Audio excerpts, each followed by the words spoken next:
Hello. हाँ।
Hello hello hello hello, येतोय का आवाज? येतोय, जास्त येतोय का कमी येतोय का?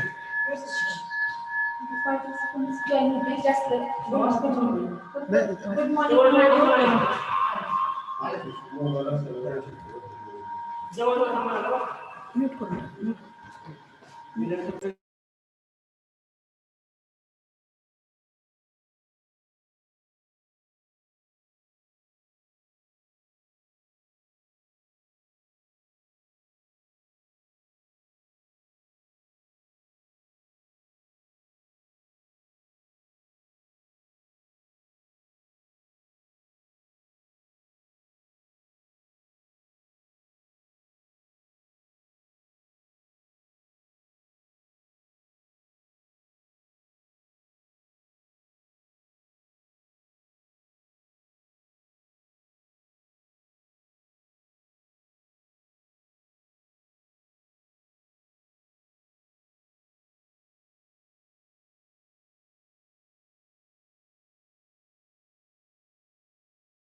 Hello, all the participants.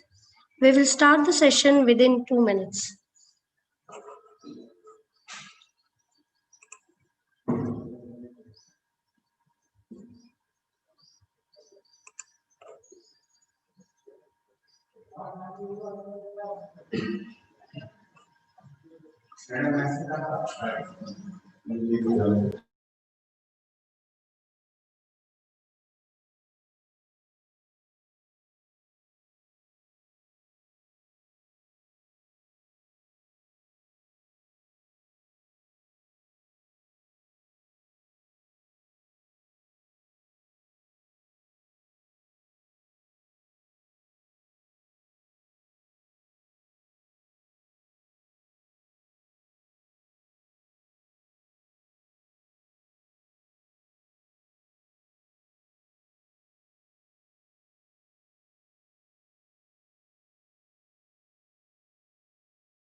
Welcome to all the participants who have joined through Zoom link as well as through YouTube chat link.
Very good morning to one and all. Respected dignitaries from AICTE, ISTE and VPKBIT, learned faculty members and all participants. I welcome you all to this inaugural function of the one-week refresher program on innovative teaching learning methods through online mode, which is approved by AICTE and ISTE, organized by Vidya Pratishthan's Kamal Nayan Bajaj Institute of Engineering and Technology, Baramati. Today, it is a proud day for all of us. Our chief guests of honor are Colonel B. Venkat, Director FDP Cell of AICTE, and Professor Vijay D. Vaidya, Executive Secretary of ISTE. Sir, we are extremely honored to have you here with us on this auspicious occasion of inaugural function. A warm welcome to you. An inspiration to all of us, our esteemed principal, Dr. Rajan Kumar S. Bichkar, a heartfelt welcome to you too, sir. I also welcome all the learned heads of the departments, deans, fellow faculty members, and staff members of VPKBIT for this function. I now request our today's revered guest and Vijay D. Vaidya to proceed with the opening ceremony of the Refresher Program 2020 by virtually performing Saraswati Pujan and lighting up of the lamp. Over to you, sir.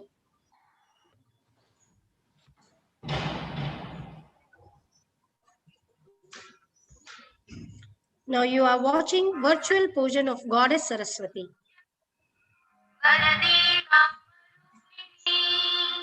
विद्यारम्भं करिष्यामि सिद्धिर्भवतु मे सदा पद्मपत्रविशालाक्षी पद्मकेसरवर्णिनी नित्यं पद्मालयां देवी सा मां पातु Saraswati Bhagwati निःशेषजाड्यापहा. Lighting of the lamp virtually.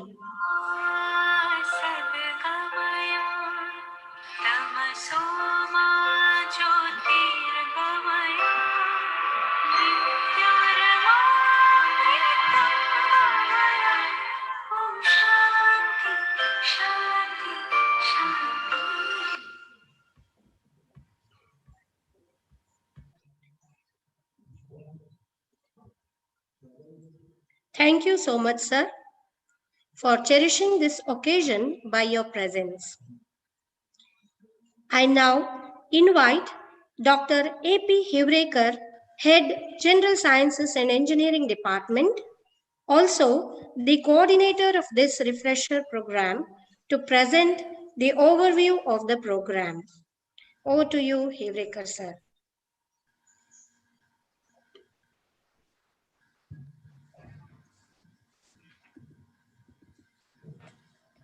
Thank you, madam. Respected guest, Colonel B. Venkat, FDP, Director FDP Cell AICTE, Professor V.D. Vaidya, Executive Secretary IST, Principal R.S. Vichkar, Director IIT Baramati, Deans, HODs, and all my faculty colleagues. Warm welcome to one and all. As we know that technical education is the most important component of human resource development in improving the quality of life of the people. There are many emerging challenges which human beings are facing can be handled using engineering and technology. There is a vast growth in a technical education in India during recent years. Gross enrollment role in higher education has increased from 21.5% in 2012-13 to 26.3% in 2018-19, and it was 30.3% in Maharashtra.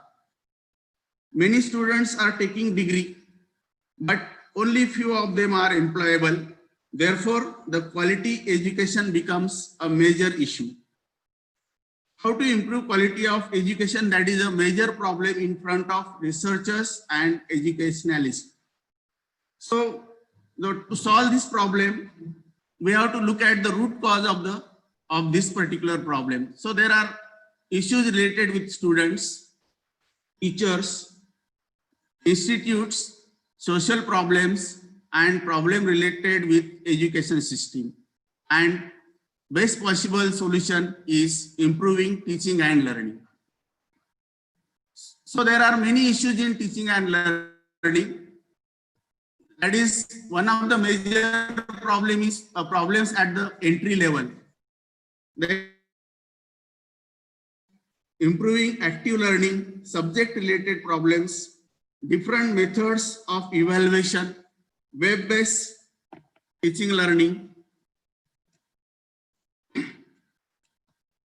use of flipped classroom, use of information and communication technology, virtual classroom, and obviously innovations are required everywhere, and definitely innovations are also required for improving quality of teaching and learning.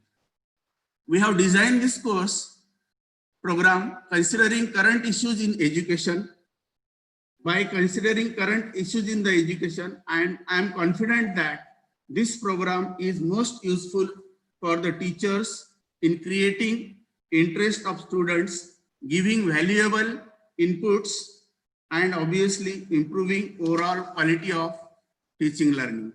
This program consists of sessions from experts on innovative teaching learning method. This program also looks forward to bring together number of teachers, researchers, experts engaged in different areas of science, technology to provide platform for discussion and sharing of knowledge.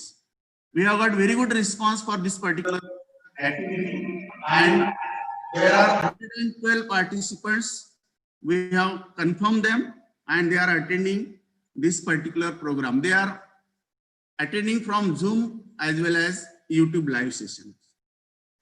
So course contents, it is not possible to cover every aspect of teaching learning, but we have selected few, and one of them is student-centered teaching learning, then online teaching learning, challenges in digital learning, project-based learning, interdisciplinary approach, current problems in learning. We have got eminent speakers, Mrinal Patwardhan from IIT Bombay, Dr. S.G. Deshmukh from IIT Delhi, Dr. B.B. Ahuja, Director, College of Engineering, Pune, Dr. Y.V. Joshi, Director from SGGS, Nanded, Dr. M.S. Sutavane, Deputy Director, College of Engineering, Pune, Dr. P.R. Dhamangaonkar from College of Engineering, Pune, Dr. Hemant Abhyankar from Pune, Dr. Sharad Gore from Savitribai Phule Pune University, Pune, Deepali Madam from Bangalore, industry person. Then our internal faculty members are also will be there. So these are few instructions for participants. They have to log in well in advance. We are using Zoom platform as well as we are giving YouTube live stream. Participation certificates will be issued by ISTE and AICTE. Participants who will attend all sessions and secure 60% marks in the final test, they will be given certificates. The program shall be considered for career advancement scheme of AICTE. We would like to thanks to AICTE, ISTE for accepting our proposal and giving grant for this particular activity. I am thankful to management of Vidya Pratishthan and our dynamic principal who is always with us, for his support and for his motivation. I expect that participants will take fullest benefit of this particular program and this gathering of sharing of knowledge, and they will shine in future by improving teaching, learning, and overall quality of the education. I wish all the best to each and every participant. Thank you.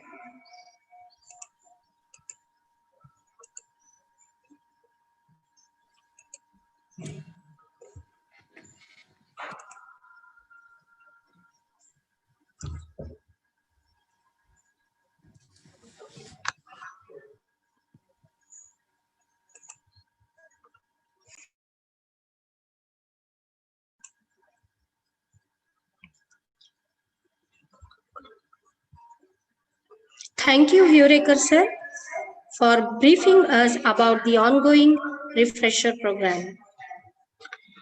Our esteemed guest, Professor Vijay D. Vaidya, Executive Secretary of ISTE, has acquired his BTech from Regional Engineering College, Surathkal, Karnataka, presently known as NIT Surathkal, in the year 1981. He started his career with MS Ofcons, Mumbai, and worked at different sites in India. He has visited various countries during his tenure as a government official. He also has a varied experience in structural designing. He started his teaching career in the civil engineering department, of Government Polytechnic, Kolhapur in the year 1985.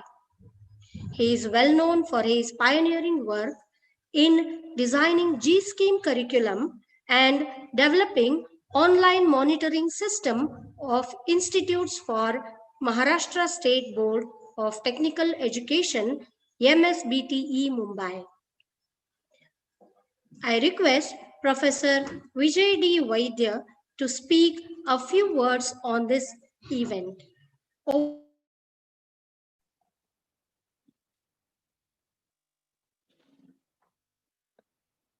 Good morning, everybody. Thank you, Madam Sajjan Madam, for my brief introduction. It is really my pleasure to have to attend this inauguration function. So, first of all, I congratulate this institute for organizing such a nice and uh, nice program in a topic which is basic need of today. So, Honorable Colonel Venkat Sir, Director FDP, he is the motivation and inspiration for IST for all these activities related with AICT.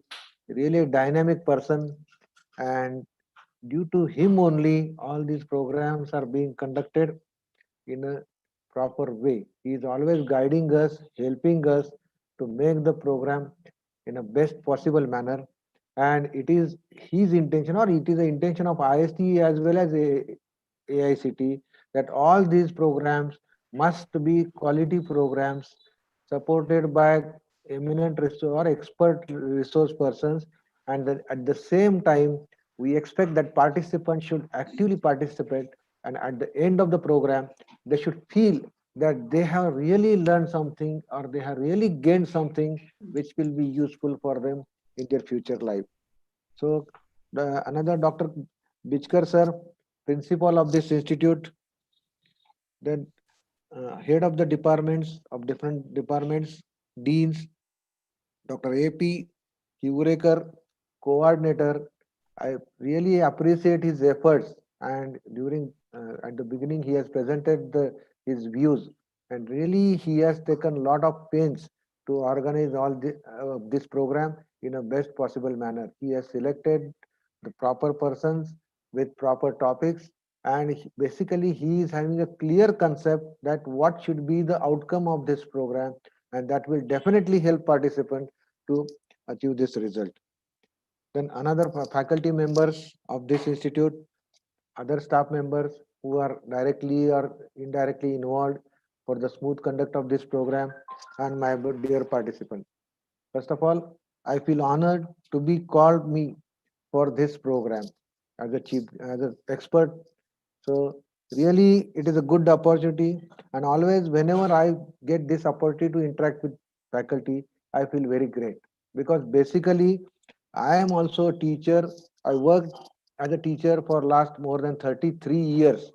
So, and this topic is also quite interesting, or quite interest to me also, because it is our general observation that you can say that most of them are, every teacher is trying his best to see that his presentation is good, his teaching is good, and accordingly he adopt different methods or different strategies and all, and ultimately what he feels, I am a good teacher.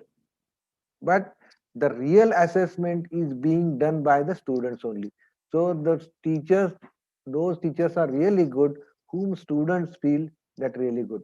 Even in our life, we remember our old teachers. Means we, many teachers have taught us from primary to higher education, but there are very few teachers whom we remember.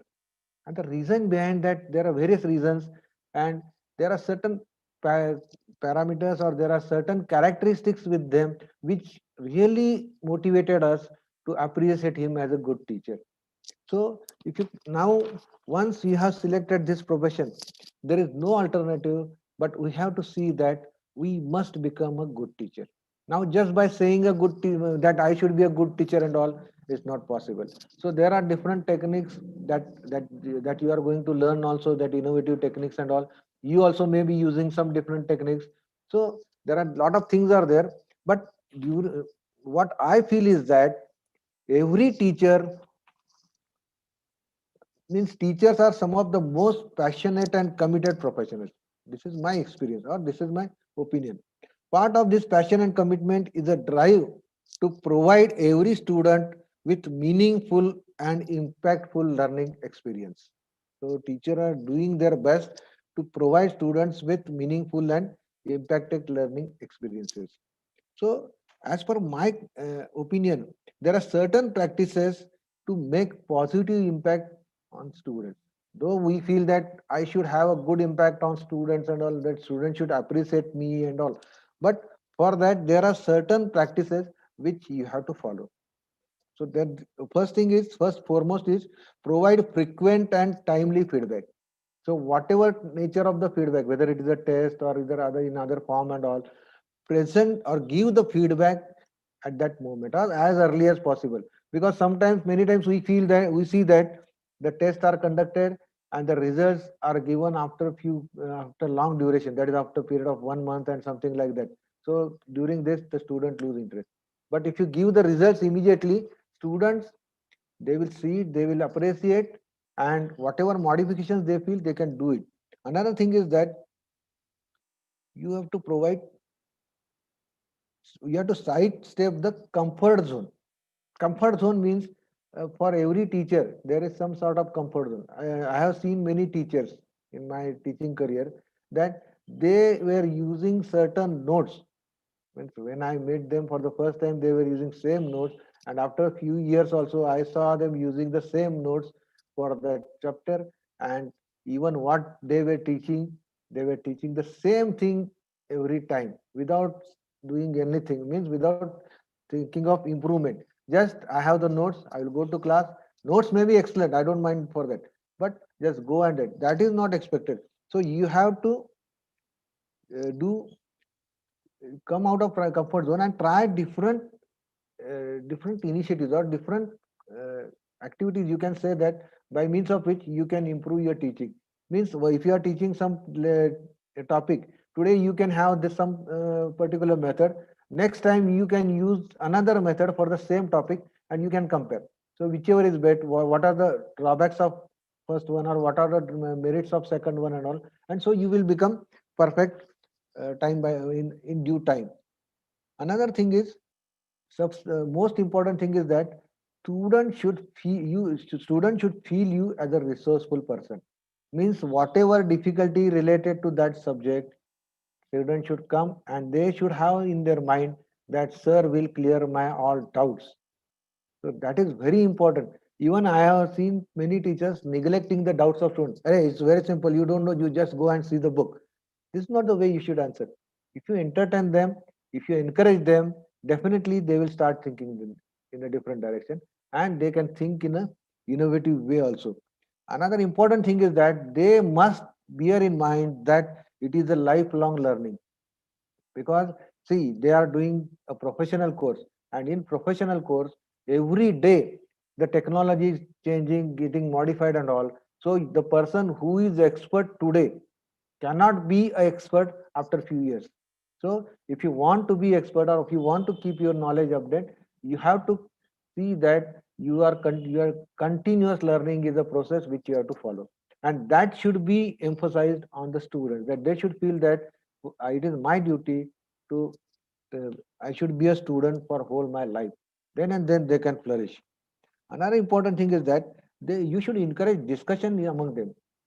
So when you start discussion, the students will come out with different views, different uh, points, and you will get the best. See, in our class, all types of students are there. Means intelligent and extraordinary students are also there, and simple students with low IQ also are there. But always remember that God has given every human being a certain thing. If he is not intelligent, he may be good at some other thing. He may be a good manager. He may be a good communicator or anything else. So every person, every student has got certain capacities, and it is our duty as a teacher to explore them. Another thing, Hureka sir has said that it is about the unemployment and quality in education. Really, that is the basic problem which we are facing. And when you consider uh, when you think about the employment, we see that it is as a survey has shown that out of 100% students, 20 to 30% students they don't get the jobs at all. This is the real fact, and means they may be getting jobs, but not in a field which they have learned. And whatever remaining 60-70% students they get the job, but they are not being paid for what they actually deserve or what they have the knowledge or what they have the qualification. So this is the situation which we are facing today, and if you now it is our duty to improve it. So what is the reason for this? The basic reason, basic foremost reason, what I feel is that there are many reasons, but basic foremost reason is demand and supply. There are more number of students, whereas the opportunities are less. So that is why this situation is arising. Now it is our duty to see that our students should be made capable of doing new things. They must be they can able to face the new challenges that are going to come or that they are going to face in their professional career. If we make them ready for that, that's good thing. So for that we have to see that what are the different things we can do, what are the new techniques that are coming, what are the future types of jobs. This is very important, that today you can, it is very difficult to predict the nature of jobs that are coming after 5 years or 10 years. So now it is our duty to be in touch with the technology and see that what are the new trends are coming, what are the new jobs that are coming, and our students should be ready for that. And accordingly, we have to make them ready by organizing different activities. So here the role of AICT and IST comes. See, when we feel that our students should be employable, just by saying this, it cannot be achieved. So for that, they should be trained properly. But if you want to train them properly, the first basic foremost requirement is that the teachers also must be trained in a proper way and in a proper area.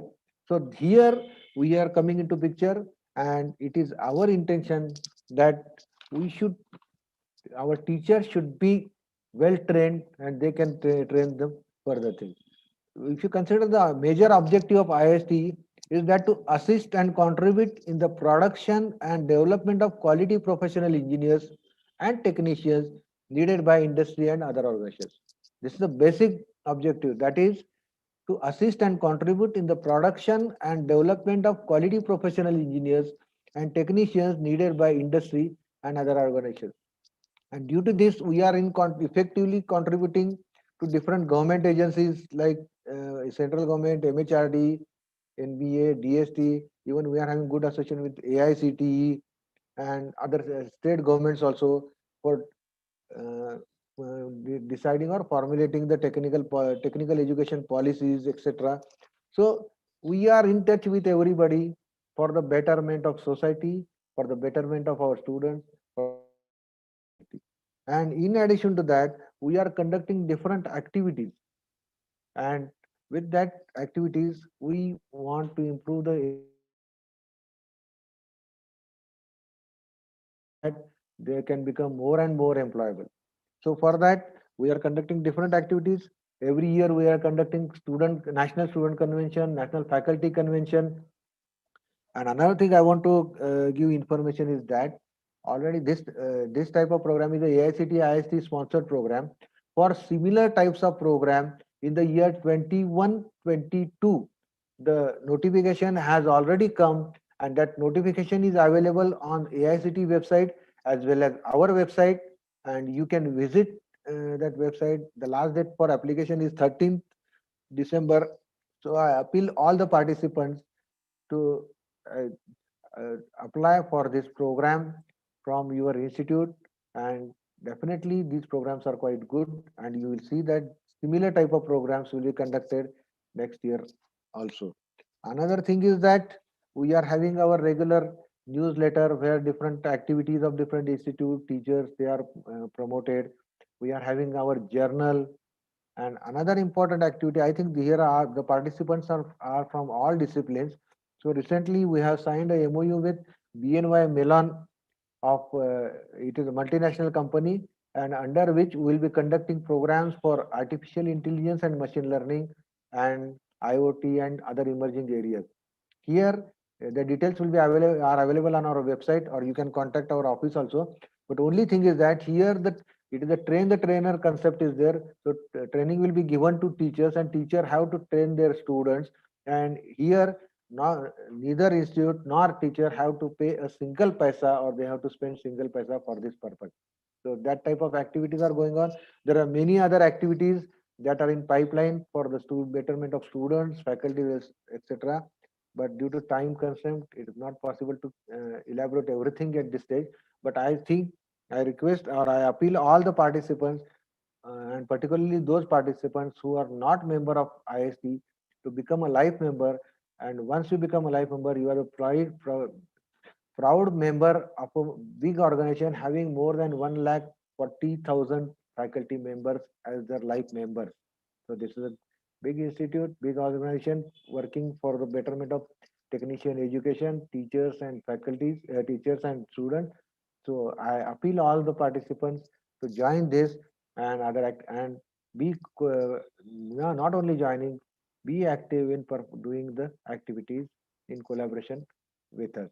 There are a lot of awards we are delivering every year, so you can compete for those awards also. So there are a lot of things are there.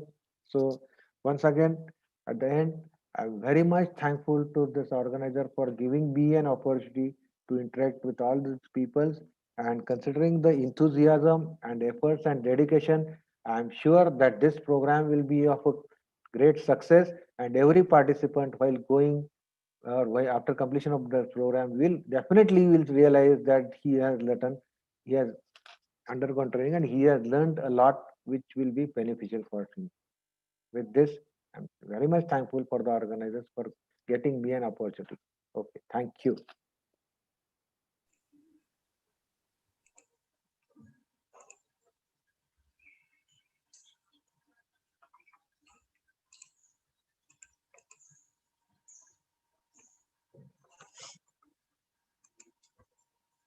Thank you so much, sir, for adding glory to this ceremony by giving your precious time and sharing your views on the innovative methods of teaching and learning.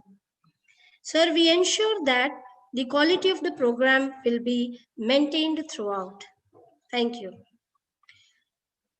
Honorable Dr. Rajan Kumar S. Bichkar, Principal, Vidya Pratishthan's Kamal Nayan Bajaj Institute of Engineering and Technology, Baramati, has secured his PhD from IIT Kharagpur and is an eminent electronics engineer. He has more than 33 years of teaching experience, has published more than 50 research publications, and authored 4 books. He is presently serving as the principal of VPKBIT since 2018. I request Dr. R.S. Bichkar sir to take over the charge and address the meeting. Over to you, Bichkar sir.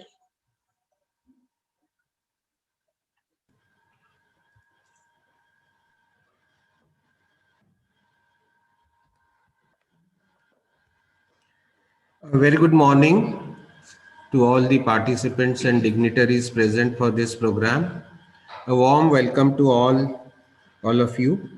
I am happy today to be present here for this inaugural program of this AICTE-ISTE refresher program on teaching learning methodologies, innovative teaching learning methodologies.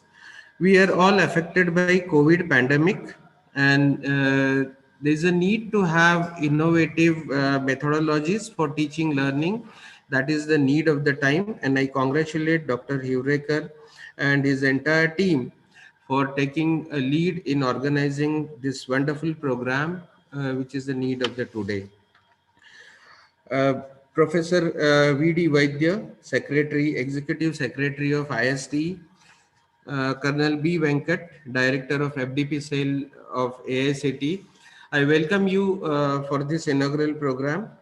I would like to thank AICTE and IST for providing us grant for this program and showing confidence in us that we will conduct this program very successfully.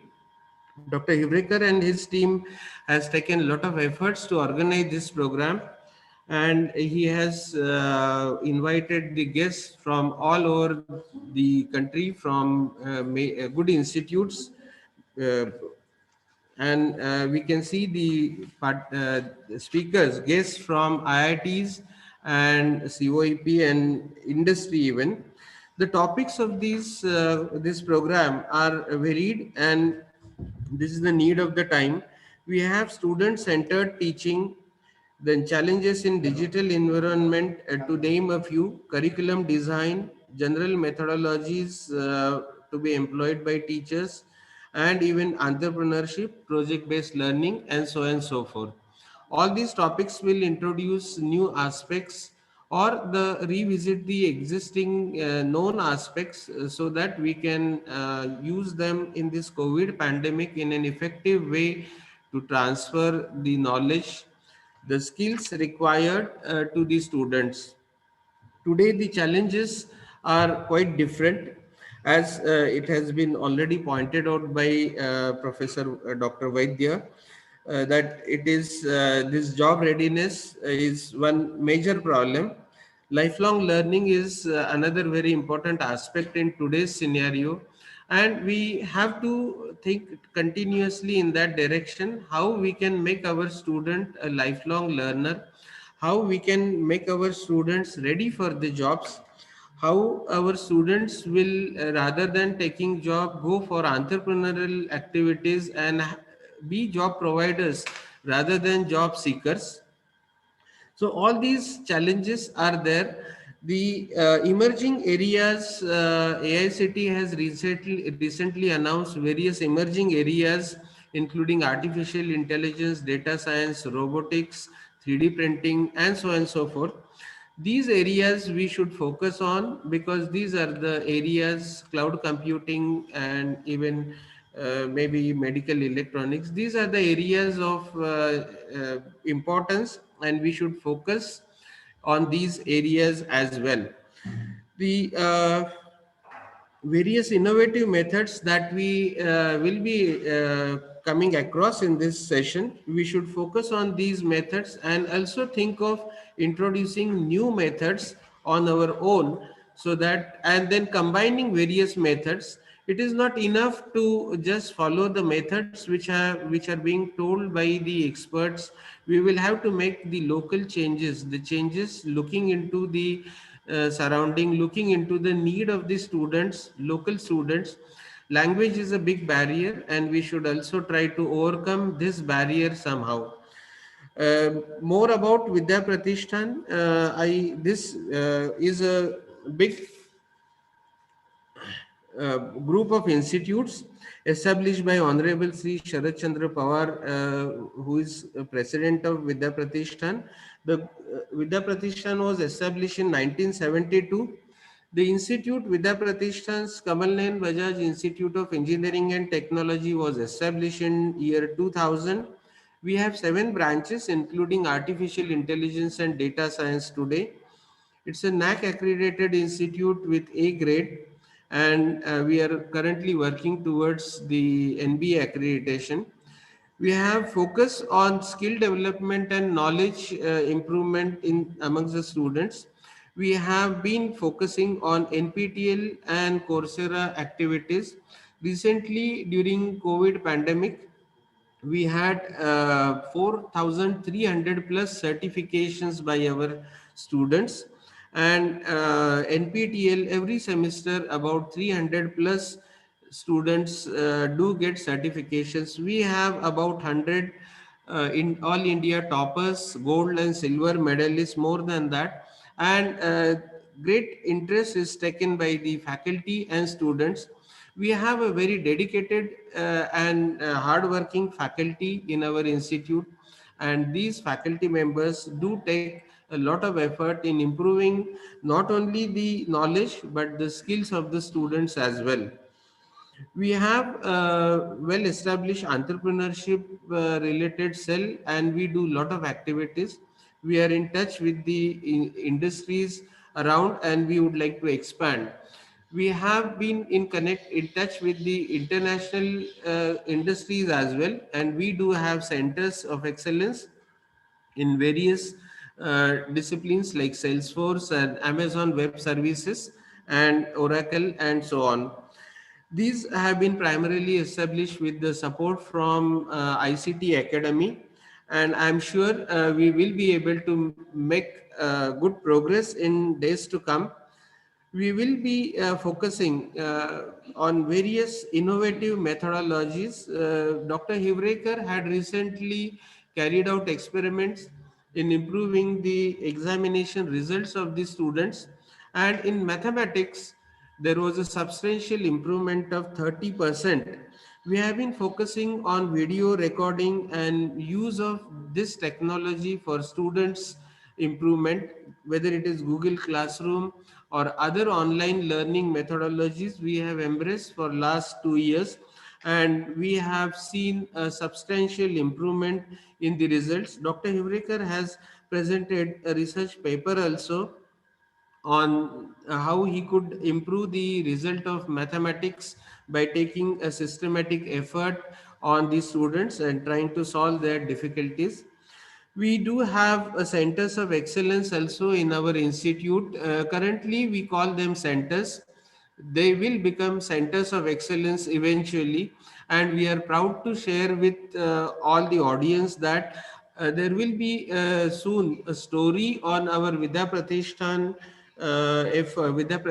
efforts on MATLAB related activities on MATLAB website. They have appreciated our efforts, and they will be writing a special story on how we could focus and how we could give inputs to our students. There were huge number of certifications, 500 plus certifications on MATLAB by our students. So no matter what our students are doing, they are achieving excellence. Now more than 400 students are taking interest in and appearing every year for GATE examination, and we are sure we will be able to make progress in days to come. I would like to once again welcome Professor V.D. Vaidya and Colonel B. Venkat for this inaugural program. I would like to thank once again AICTE-ISTE for providing us grants for organizing this program, and we are sure, sir, we will be applying for additional programs by AICTE, and we will try to help our community, our teaching community to improve in days to come. Thank you very much once again. I welcome all the participants to this program. We have 100 plus participants. I'm sure additional participants will join soon. And my request to all the participants will be, we have taken great efforts to bring all the great speakers for this program. Please do not miss any of these sessions. Be fully attentive and try to take as much as possible through this program. Thank you very much once again for being present for this program, and I welcome you once again, and a wonderful learning. I wish you all a wonderful learning in next 5 days, 6 days. Thank you very much.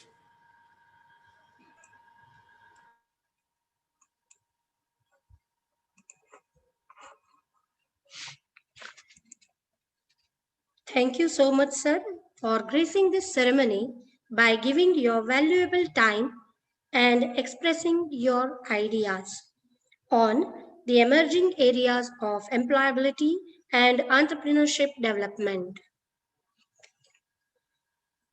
Our distinguished guest, Colonel B. Venkat, Director FDP Cell of the AICTE, is serving Army officer from the technical branch, Corps of Electronics and Mechanical Engineering.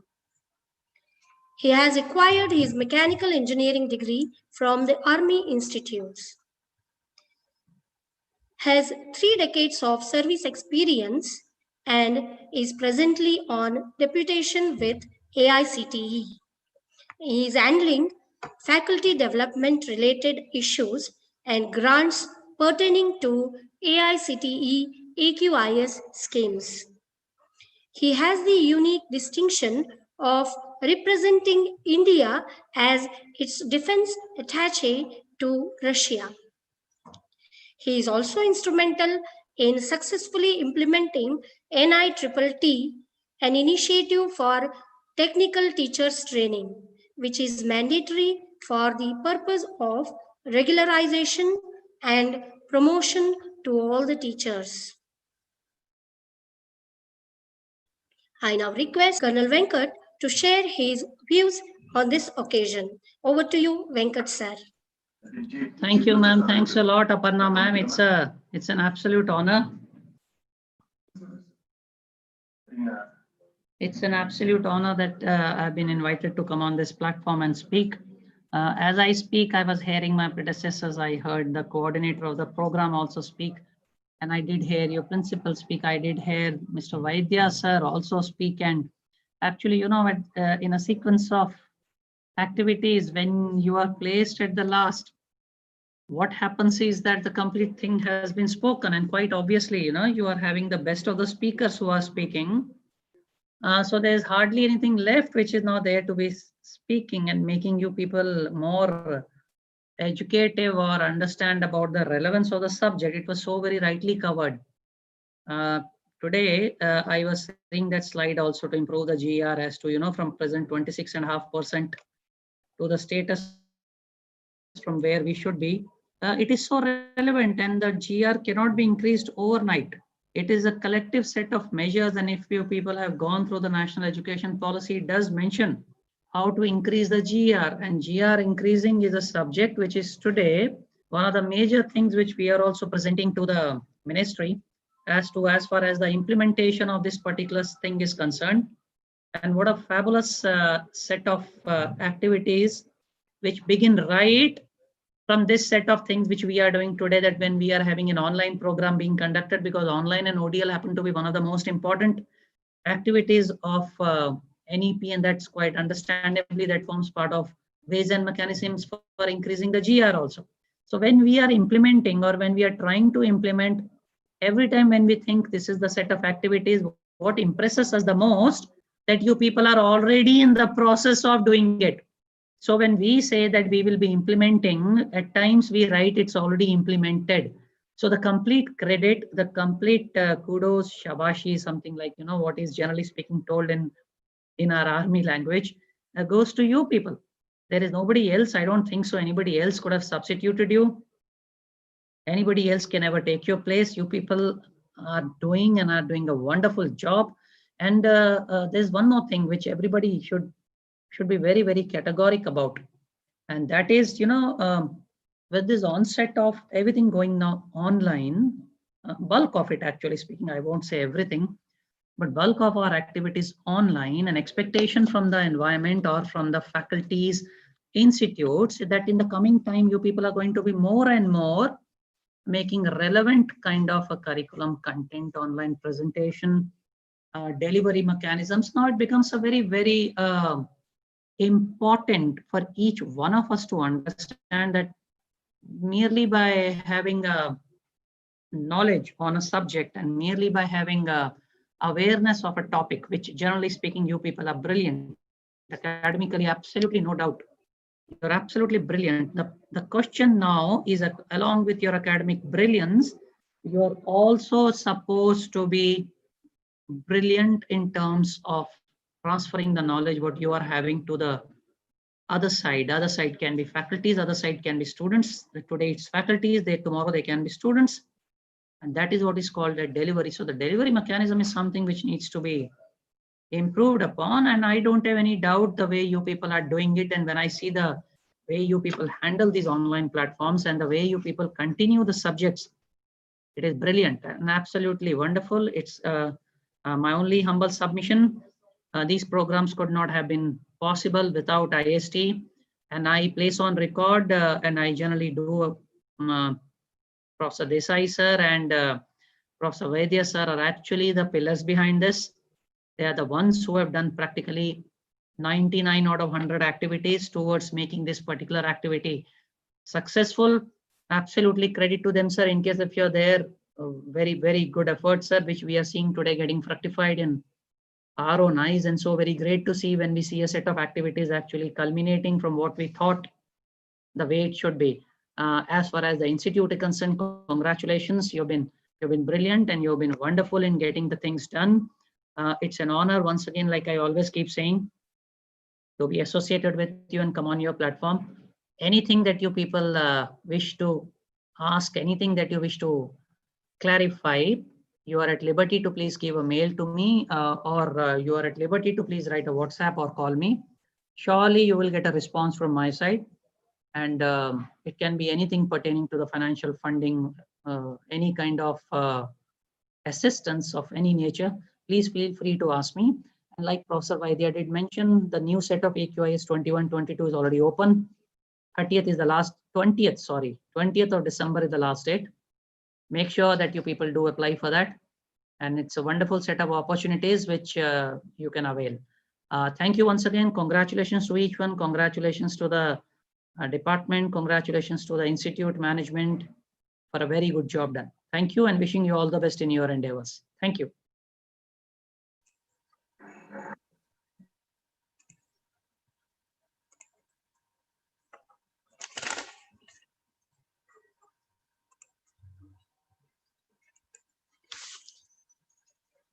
Colonel Venkat sir, it is your presence that made a lot of difference. Thank you so much, sir, for decorating this ceremony with sparkling stars by expressing your opinion and encouraging us and appreciating us. Lastly, I request Professor D.S. Sonone to propose a vote of thanks. Over to you, Sonone sir.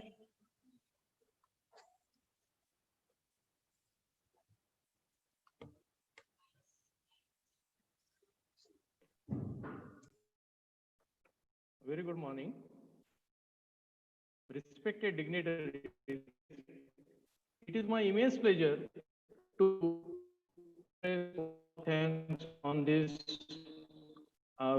felicitous occasion of the inaugural function of the 1 week IST and AICTE approved refresher course on innovative teaching learning methods.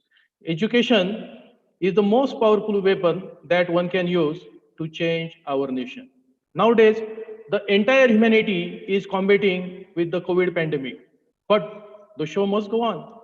So, the whole teaching fraternity is inventing ideas of knowledge dissemination towards nurturing our curriculum goals.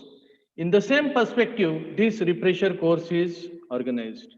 I express a deep sense of gratitude to the president of this session and the director, FDP Cell, AICT, Colonel B. Venkat sir, for his kind blessings. I offer immense gratefulness to the Executive Secretary, ISTE, Professor V.D. Vaidya sir, for his consistent guidance. I extend many thanks to the management of Vidya Pratishthan, Principal Dr. R.S. Bijkar, all deans, respected HODs, faculty, and the technical team. Finally, many thanks and all the best to all the participants of this refresher course. Thanks a lot. Over to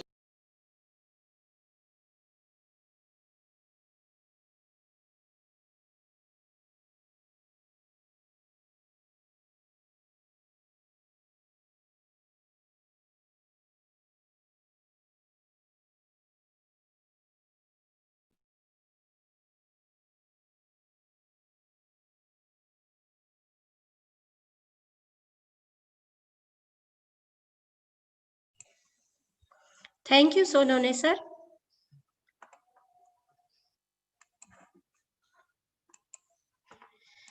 I now officially declare that the inaugural function has ended. The link for attendance and feedback form is posted in the chat box, which will remain active only for 10 minutes. So please submit the feedback within time. Our next session will start after 10 minutes, that is at 10:30 a.m. So please stay connected with us. Thank you, one and all.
A very good morning to all of you and welcome to this FDP activity organized by VPKB-IET Baramati in association with AICTE and ISTE. I really appreciate you all for taking time out and attending this session today. Again, thank you all for joining us today on this beautiful event. We all know that due to this challenging COVID pandemic, a lot of changes are taking place in various fields, including educational field. Old ideas are morphing into new educational ideas like online education, student-centered education. Based on this perspective, this whole event of innovative teaching and learning is going to be conducted by VPKBIET Baramati. So in today's session, we are going to learn about effective design for student-centered learning, student-centered teaching and learning. It is my great honor to introduce and welcome our eminent speaker, Dr. Mrinal Patwardhan, for this as a speaker of this beautiful and informative session. So, about Dr. Mrinal Patwardhan. About Dr. Mrinal Patwardhan's academic qualification, she is doctorate from IIT Bombay in Educational Technology. Teaching experience. Currently, she is associated with Parimal and Pramod Chaudhary Center for Learning and Teaching.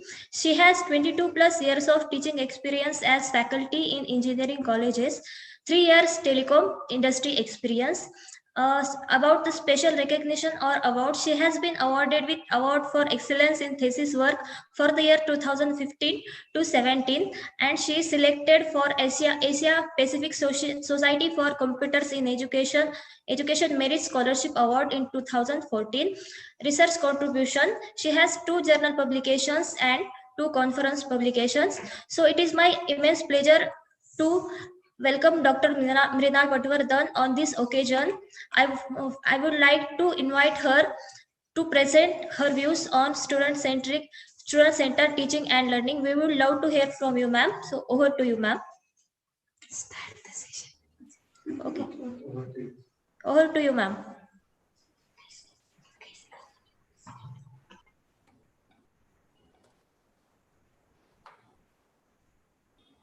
Hello, am I audible?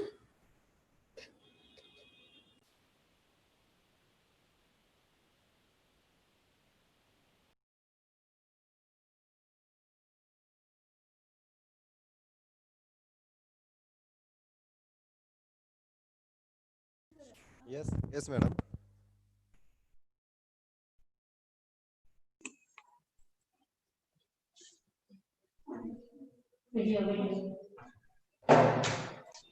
Yeah, am I audible now? Yes, madam. Okay, so we'll start with the session.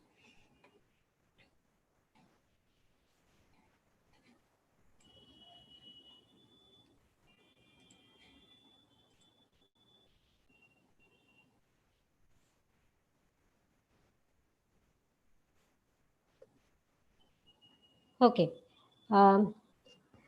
Good morning to one and all, and welcome to this STTP program.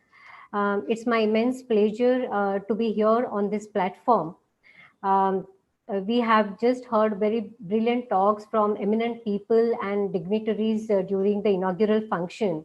And I think they have not just given the nice overview of what is going to happen in this coming week, but in a way they have also made it clear that what are the expectations from this program. And now it's in our hand to meet those expectations what have been set for us. And I'm sure we together, the participants as well as all the resource persons together will be able to meet the expectations which have been set for this program. So before I start with my session, let me put on record my thanks to the management, principal, faculty of Vidya Pratishthan's Institute of Technology and Engineering, also to AICTE for sponsoring these events, and to all the participants for being present here. So let's now start with the session. See, the session is going to be very interactive. It's going to be in workshop mode. So the more you participate, more you are going to get out of it. So let's just start. So before we start, just some quick instructions. Now, we all are now quite familiar with this online mode of teaching and learning, but still I just thought, let me just put few things here on this record. So please keep your mic muted and video off. If you have any questions, you can put them in the chat box, or maybe at the end of the session, as time permits, we can take up certain question answer sessions. As I mentioned, this is going to be an interactive session, so I will prefer you having some notebook, some notepad with you, so that you'll be able to participate in the activities actively. There are some slides in this presentation which follow certain color coding. So there is a specific meaning or specific interpretation of those slides. As and when we proceed further, I'll make it clear to you.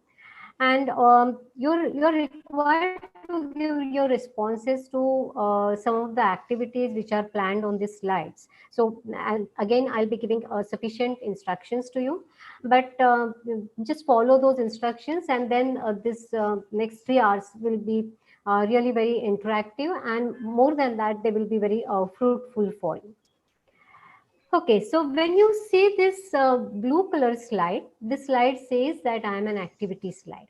So use this slide to pause, reflect, or do the activities mentioned therein. If you see this icon, that is a chat box, which will mean that you will, I'm sorry, which will mean that it will expect you to type your answers or responses in the chat box. And again, I insist that responding to the activities or getting involved into these activities is highly recommended and highly desirable. That will be really helpful to you. When you see this green or teal color slide, this is a takeaway slide. So this slide contains takeaway or summary, and content of these slides will be directly useful to you while you plan your classes. So whatever is the compact, you could say, summary of or gist of the matter which is being talked here, that I've tried to put on these slides. So I'm expecting that these slides will be very helpful to you. So now let's start with the session. So let's try to see, let's ask this question to ourselves. What are we expecting from our graduating students?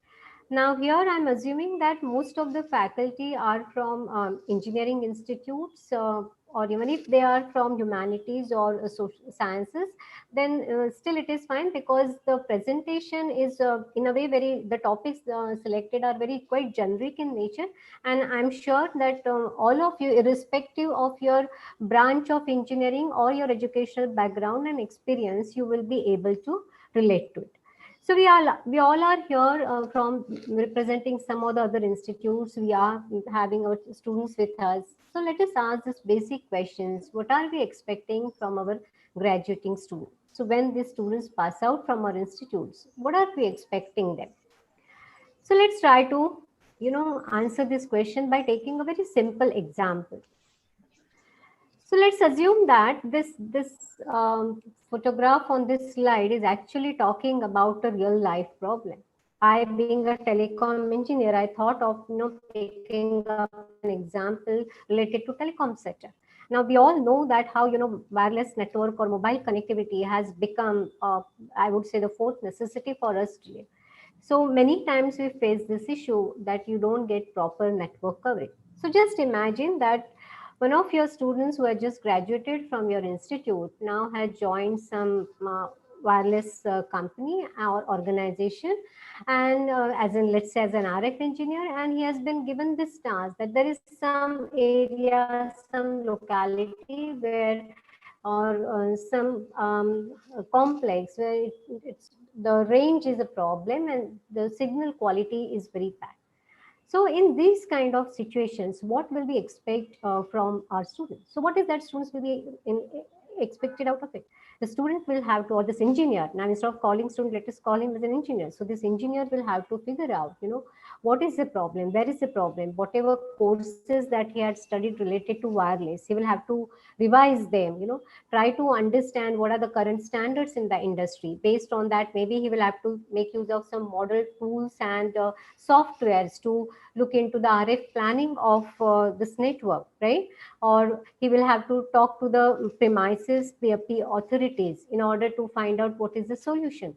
Assume that the solution has been found out. Now solution needs to be implemented. So for that, again, he will have to talk to uh, different vendors, not necessarily only engineers. There could be people working at different levels.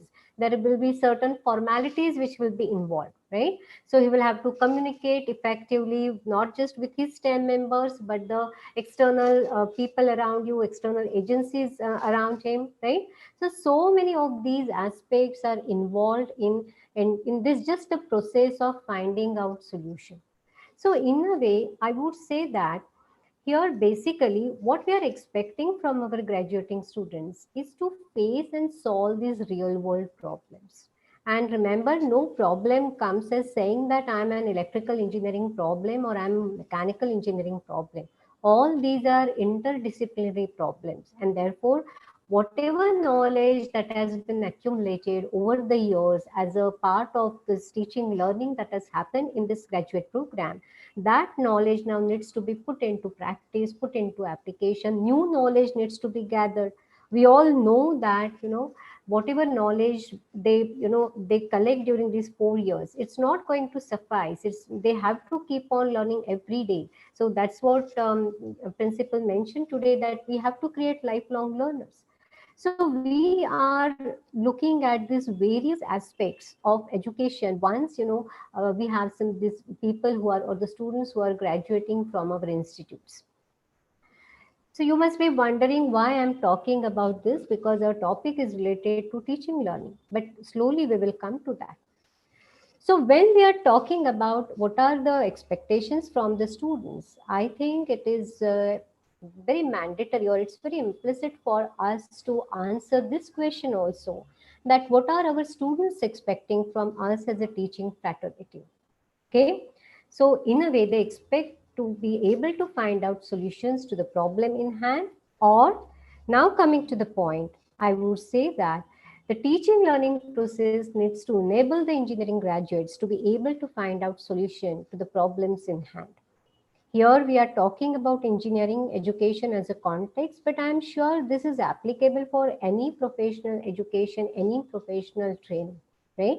So ultimately, the students must be able to find out solutions to the problems that they see around them.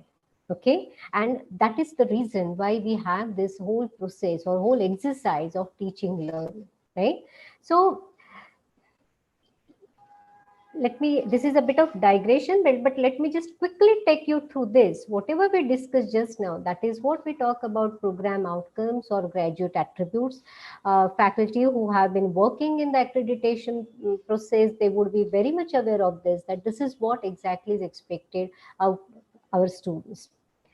So now let us come to the point, and we come to this, what we called as teaching learning process, right? So now here I'm going to look at this from two different perspectives. See, this phrase, teaching learning process, is actually made up of two very important aspects. One is teaching, other one is learning. We have been talking a lot about teaching, how I should teach, how it must be taught, right?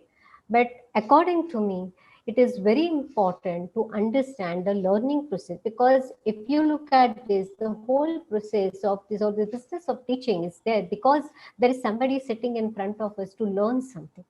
So without understanding really, how learning is taking place, I will say our teaching process becomes a bit of incomplete.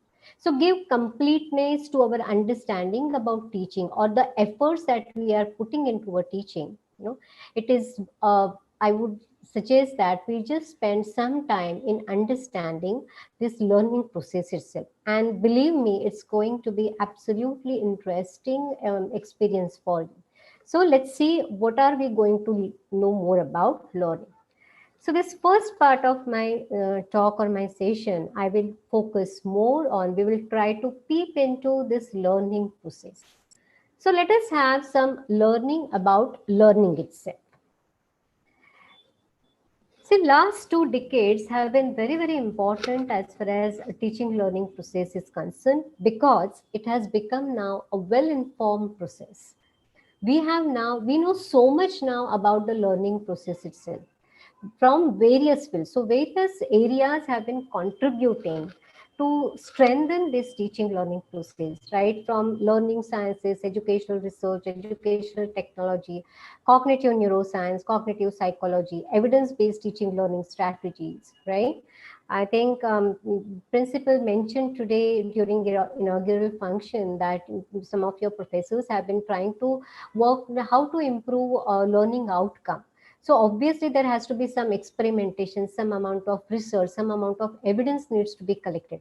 So believe me, all these steps, whatever we are taking, they are making our teaching learning process very sturdy, and they are making it foolproof by collecting these evidences.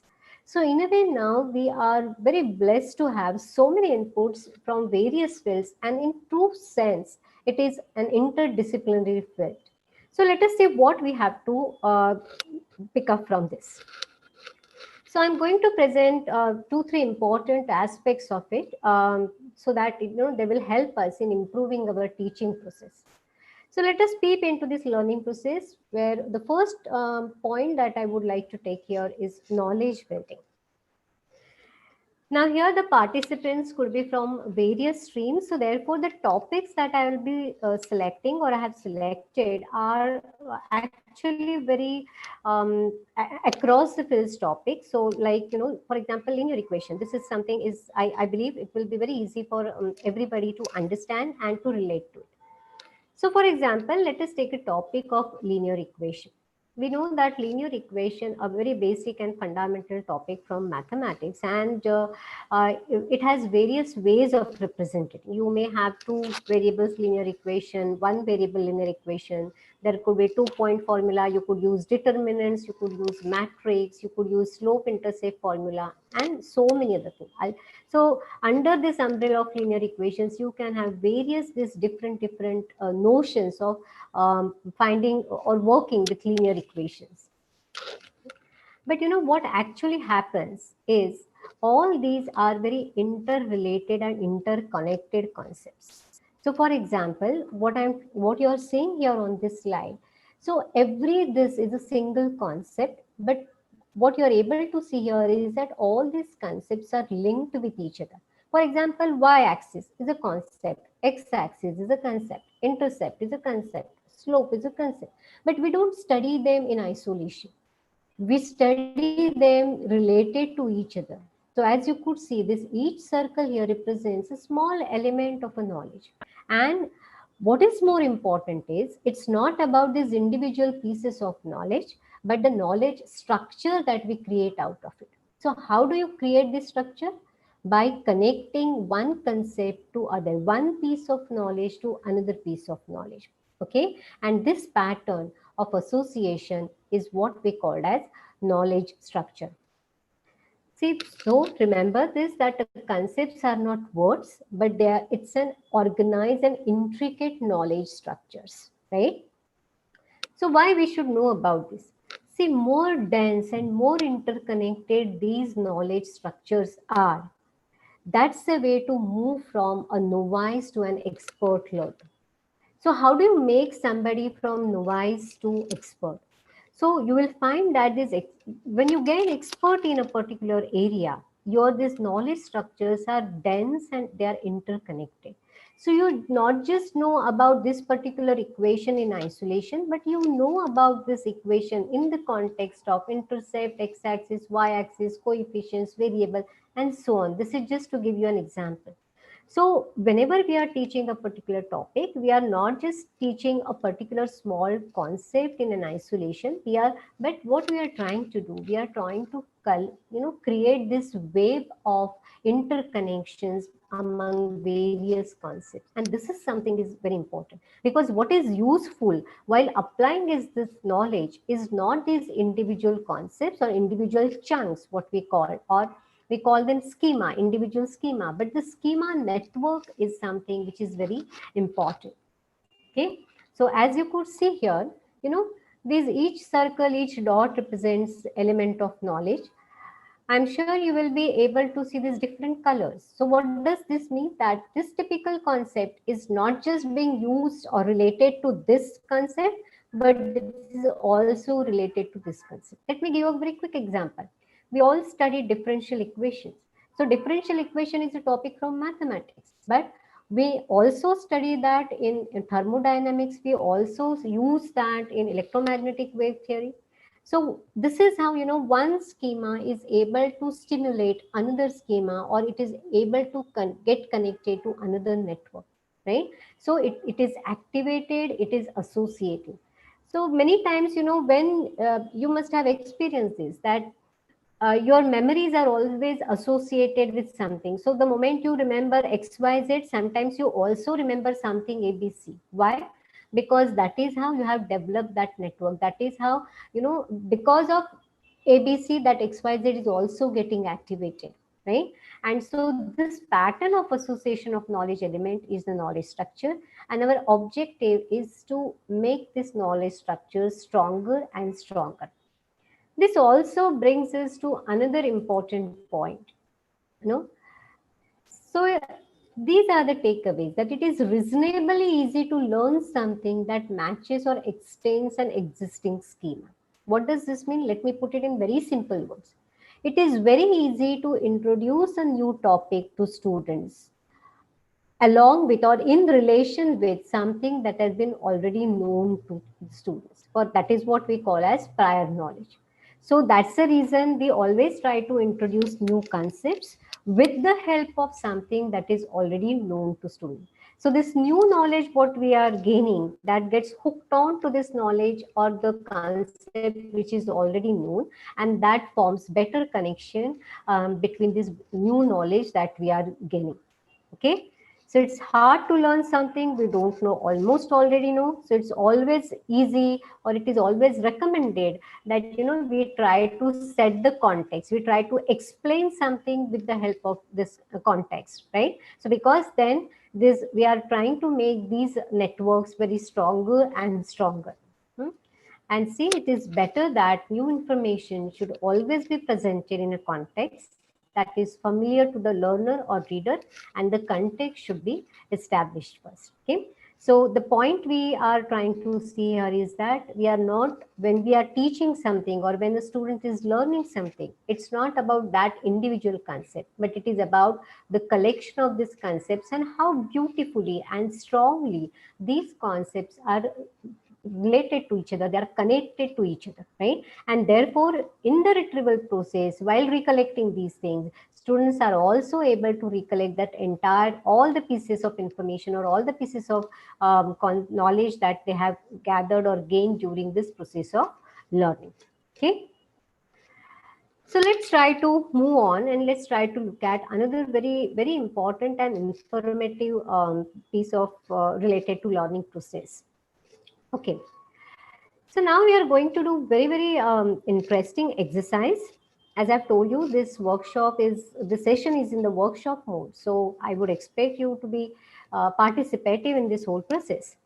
So what I'm going to do is, on the next slide, I'm going to show you a string of numbers. Okay. There will be a string of numbers that will be shown on the next slide. I'll show you that only for, say around 5 to 6 seconds. Look at it, read it aloud yourself, look away for 10 seconds, and then try to write down the string down without looking at it. So what we are going to do, I'll show you a next slide. On the next slide, there is a string of numbers. The slide will be shown to you for around, I would say, 6 to 7 seconds. Then we will move on. but then you will have to recollect what was the string of numbers that was put on that slide. So now you won't have that slide in front of you. You will have to recollect from your memory what was the that string of numbers, and you try to write it down into your books. Okay, and then post your experience in the chat box of Zoom window. Okay, so post your experience in terms of how many digits you were able to recollect. Could you recollect all the digits, or you could recollect which of digits from the string of numbers? So whatever has been your experience, you please share that on your chat box. Okay, so is this part clear to everyone? I'll quickly repeat this. On the next slide, you will see a string of numbers. It will be shown to you for a very brief moment of time, right? After that, I will change the slide. Then you will have to recollect what was the string of numbers that was shown to you on that slide. Remember, that time the string will not be available to you on the slide. Okay, and then after you have retrieved, or you have written down your numbers, those numbers, then post your experiences in the chat box. Okay, and again I request all of you to be very participative. See, if we want our students to participate in the classroom, right, so we also need to play their role. So just imagine that right now you are not teachers, but you are just wearing students hat, and be just like your students, very spontaneous during this next 2 hours or so. Okay, so let's move on.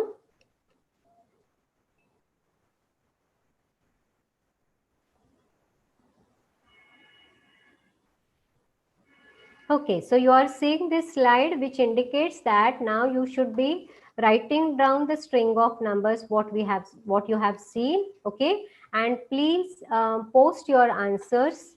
Write it down and then share your experience in the chat box. I'm trying to see the chat box. Okay.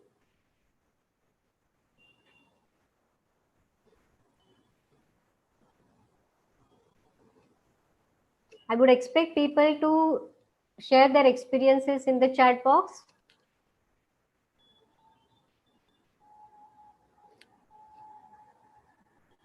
Yeah, I could see people writing down.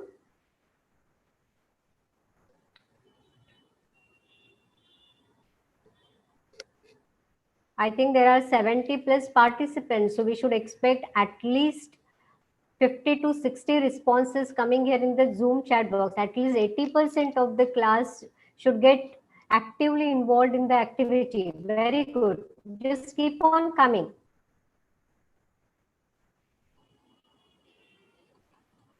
Some more responses. Okay.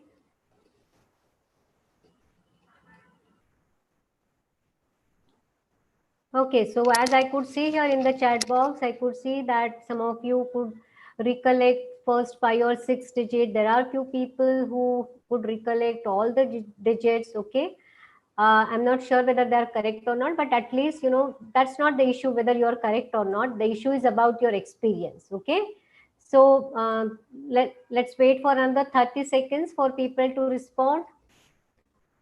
Please feel free to post your responses in the chat box.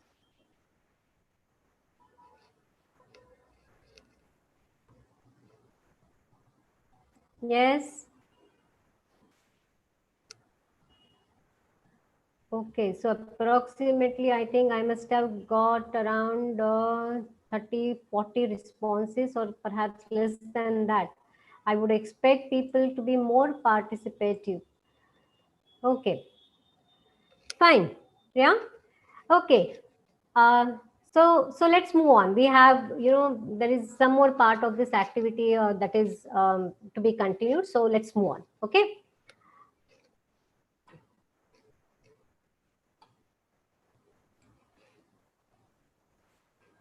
Okay. So now, again, on the next slide, I'll show you a string of numbers. Same exercise you will have to do, that there will be a string of numbers which will shown to you for, very brief amount of time. And then again, you try to recollect what were those numbers and then post your experiences in the chat box. Okay, right? And now this time try to see, was there any difference or is there any difference in terms of your experience when first time you were asked to write the string and now the second time when I'm asking you to write the string. Okay, so let's move on.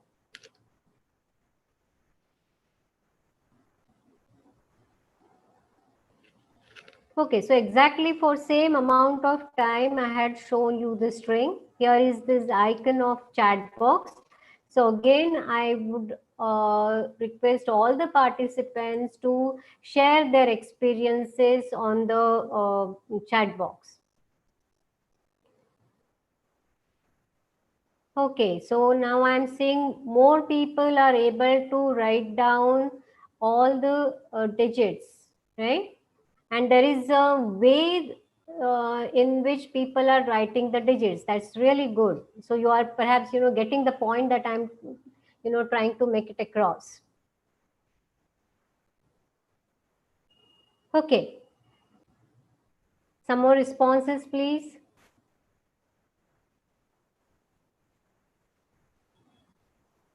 Okay. Let's wait for another 15 seconds.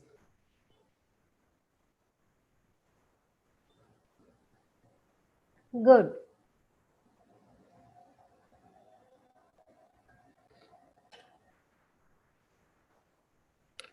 Okay, so there is somebody who has written down, writing in such a way helps recognize and memorize number. Pause makes you remember quickly. Very good. Okay, so I'm sure that, when you wrote it for the second time, perhaps now you were able to recollect what was the number easily. Perhaps the experience was a bit easier.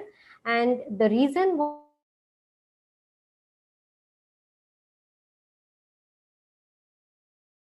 because you were able to last part of this exercise which is remaining, let me do that. Okay.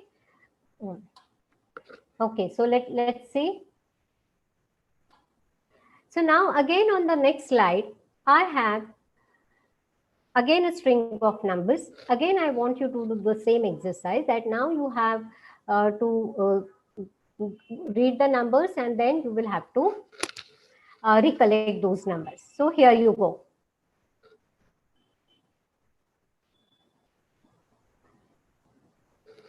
Okay, so now can you please post your experiences? Yeah, may I request participants to post their experiences? Okay. Now I could see many people are writing down actually what were the numbers. Okay, these are significant here. So people are now trying to find out what are the reasons or what is the rationale behind this exercise. Really good. Okay. So see, let's try to see what is that, we were trying to understand from this exercise. Am I expecting some more responses? Yeah, see now you also have access to this chat box and you are able to see that, that many people are able to recollect these numbers very easily, and third time the exercise became really easy. Okay, second time it was easier, and perhaps third time it became all more easy. Okay, now let's try to see what are we trying to understand this, or what is that we are trying to pick up from this exercise as far as our teaching learning is concerned. Remember, all this exercise is happening because we want to get some inputs to strengthen our teaching learning process. Okay, so let's come back. Okay, now we just come back to the slides. We had sufficient responses on the Zoom chat box. Now let's come back. So, this exercise for last 5-6 minutes, whatever we did, that has very important takeaways for our teaching learning process. So what we did second time, first time I showed you a string which was written continuously. Second time it was the same number. Let me go back to the slide. So now you will be able to understand. See, this was the first string of numbers that I had shown, right? Now the same number I tried to put it here in such a manner that there was separated, they were separated numbers. Okay, so this is what we call as chunking. So this is what we mean by chunking, and chunking really helps in learning. It helps students in learning. So instead of talking continuously, if we try to take some logical breaks in between, that helps in the process of learning, right? It is easier or to remember or acquire new knowledge when presented in chunks and when related with what is already known. This is what is the precise thing we did in this exercise. First part of the statement. Easier to remember or acquire new knowledge when presented in chunks. So therefore, the second time it was a bit easier for you to recollect the numbers which were shown to you. Same numbers but shown to you in a different manner. Okay. And third time, when related with what is already known. So third time, the numbers that I had shown you, they were not just the numbers, but you could clearly form patterns and you had a very strong association with those numbers, right? So remembering these numbers, it was not 1947 for you, but it was 1947. It was not 1857 for you, but it was 1857, and it was not just 2020, but it was the current year 2020. So this context was already there with you, and therefore you could easily associate this new piece of information to the context that you have. And this is the precise point that I am trying to make it here, that when you try to represent or present new knowledge in chunks and with what is something already known, that really helps the learning process. Okay, so whenever we are teaching, whenever we are making our students learn, if we could try to take care of these issues, right, then it is definitely going to strengthen the teaching learning process.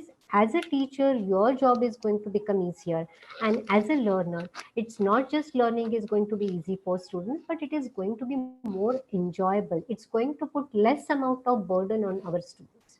How to inculcate these ideas into teaching, that we will discuss in the next part of our presentation. But just remember this, that chunking helps students in learning, and it is always easier to remember or acquire new knowledge when presented in chunks and when related with what is already known.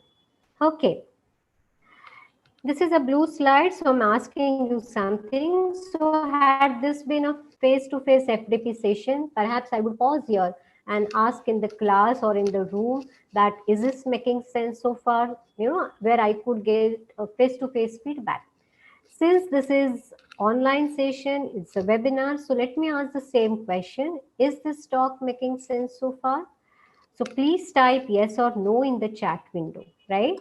So that is an immediate feedback for me to understand, am I progressing or am I meeting the expectation that you had set for yourself? Okay. Yeah. So this is, again, there is a lot of importance to this exercise, what I'm doing right now, asking your feedback, immediate feedback. We'll look at it later on, why this is important. So now I'm happy to see that so many people are writing yes. And so I'm assuming that whatever I have been talking so far, or whatever we are, try to think upon, that is something is making sense to you. And I'm sure it will be very useful to you in your teaching learning process. So I think that's so many yes in the chat box is a green signal for me to go ahead. Okay, so let's continue this further. Okay, thank you so much. Let's move on. Now, again, we will come back to the kind of exercise that we are trying to do, that we are trying to peep into the learning process. So let's see what is it about. Okay. So whenever we are teaching or whenever our students are learning, what do we want our students to learn? See, irrespective of any course, any subject you might be teaching, any topic you might be teaching, to any year of students, it could be first year students, second year or final year students, okay? Broadly, we can say that we are trying to teach them concepts, deep conceptual understanding. There is hierarchy of concepts. How does it all fit together? Not only that, we are also trying to inculcate and develop thinking skills and abilities. So nowadays we talk a lot about employability of the students. So the problem is here that we sometimes we as a system, perhaps we fail to develop these skills and competencies and abilities, because you know that it's not the knowledge which is going to help them in long run, but you know, all these skills are going to help our students in the long run, right? How to solve problem, application, designing, experimentation, troubleshooting, debugging, representation, soft skills, hard skills, whatever it may be, right? So we are trying to make our students learn these content as well as thinking skills and abilities and various competencies. Okay. So now the question comes: how do we help our students learn all this? See, we can't learn all these things on behalf of our students. Students have to learn this. So then our job is to offer this help to our students to learn all this, right? So let's see how we can do this.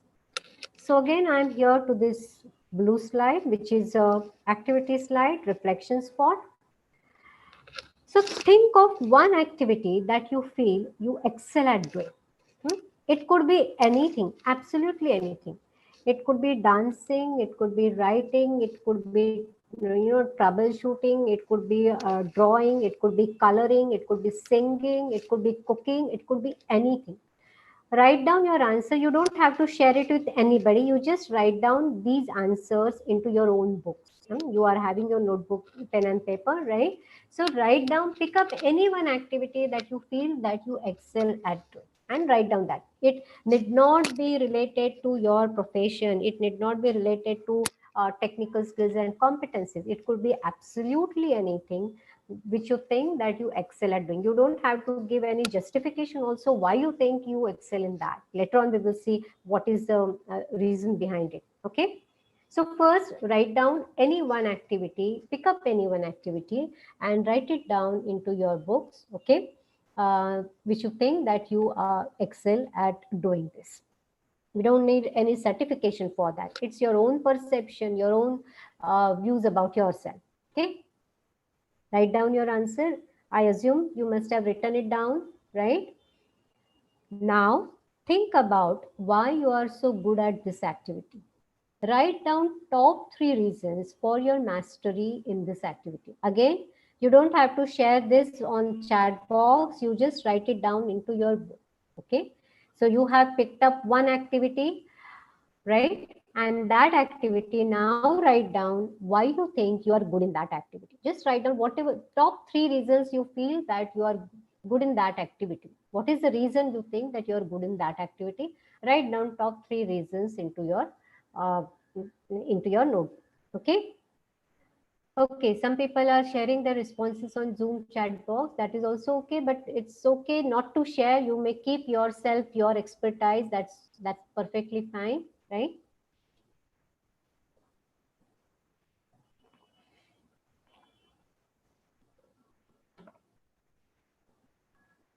Okay, so I assume you have picked up one activity and you have also now written down the reasons why you think you are good in these activities. Okay, now I'm going to do one thing, that I'm going to guess the top reasons likely to be practice by doing it more often or experience. And now you know that it's no secret. The only way of getting better and better in doing something is by doing it more often, by doing it correctly, by practicing it, by taking it experience.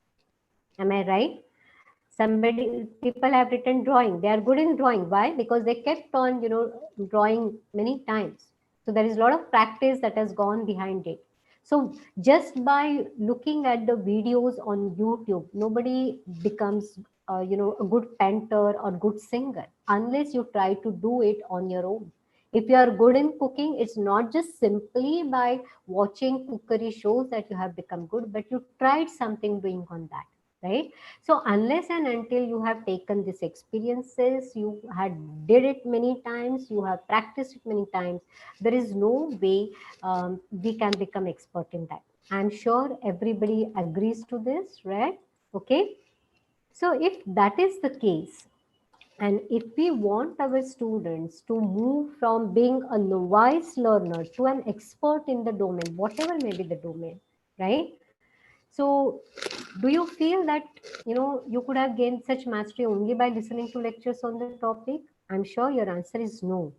Then how do we help our students learn all that we want to them to learn? We want them to debug the circuit. We want them to program effectively. Okay. We want them to design circuits, whatever way. We want them to develop algorithms, right? We want them to evaluate algorithms. It could be absolutely anything. Okay. So if that is the case, then don't you think that the way of making them expert in what we are expecting them to be is by learning by doing? There is no escape unless and until students will try to do on their own. They are not going to become expert in what they should be. If that is the case, then what is our responsibility or what is our role as teachers? We must give them those experiences. So let us create opportunities for facilitating these experiences whenever possible. Which means, in simple words, we need to have many activities like learning by doing in our teaching process. Simply by listening to us, it's not going to happen. Now, today I'm going to talk for another, say, 2 hours or so. So do you think simply by listening to me, you will become an expert and you will be suddenly, all of a sudden, you'll be able to change or bring changes into your teaching learning process? No, unless and until you try to do something on your own, that is really not going to happen. And therefore, it is very important that we create an environment, we create activities in such a way that our students are able to learn by doing and not just by listening to us. Okay. So these were the three important points that I wanted to convey as far as learning process is concerned, right? So what were they? So people do not learn when they receive, but people learn what they retrieve.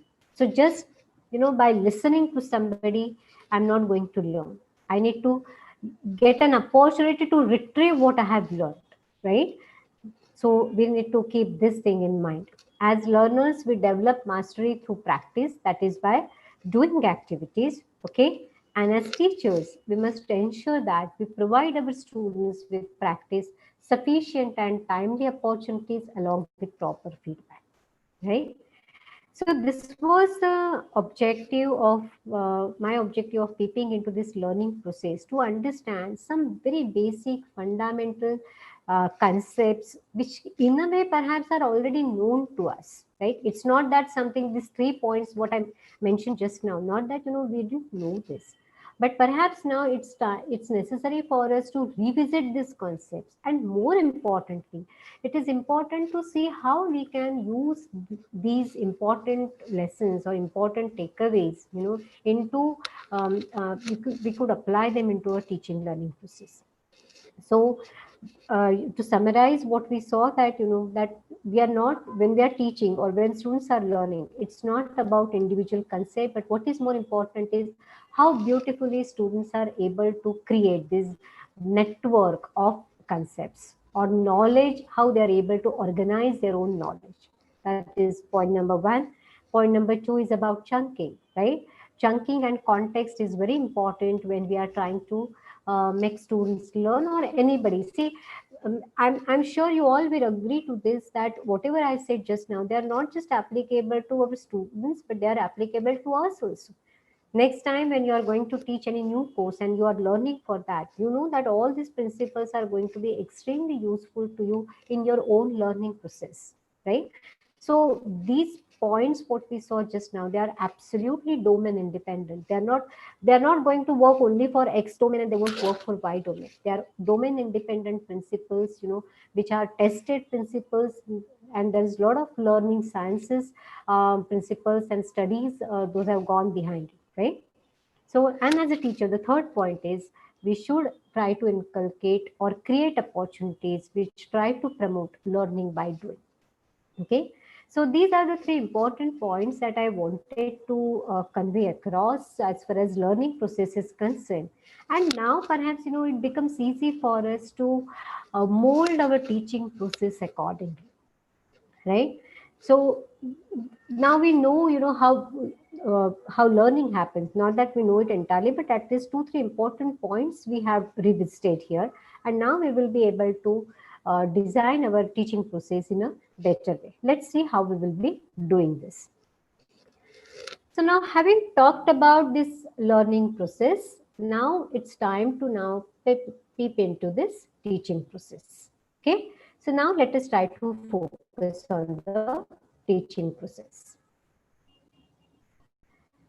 Okay, so here is a case study. Assume that you are going to teach a course on digital electronics in the coming semester. According to you, from where does the teaching learning process start? Digital electronics is just as an example I have taken. The point is you're going to teach a new course or a particular course in the coming semester. So according to you, from where does the teaching learning process start? Okay, write down your answers in your book. Some of you may post your answers in the chat box. Okay, please answer in brief. You don't have to give very long explanations, but you just have to write down according to you from where does the teaching learning process starts. So see, right now perhaps you are already one semester is coming to an end, or perhaps it might have ended also for some of the institutes, and maybe the next academic semester might start in from Jan or so, depending on the academic calendar what your institute follows, right? So let's say you are going to teach a new course. Just as an example I have taken here as digital electronic, right? So according to you, where does your teaching learning process start? Okay, so write down your answers in the Zoom chat window. Just share your answers. Let's see what people have to say about this. Okay. Yeah, I could see 2 answers. I would like to have more answers. See, as I've told you, this entire session has been planned in such a way, more you give, more you are going to derive out of this. Okay, more you participate, more you are going to get benefited out of this. So please feel absolutely free. There is nothing like wrong answer or right answer. Please remember that nobody is going to grade you on the basis of this. Okay.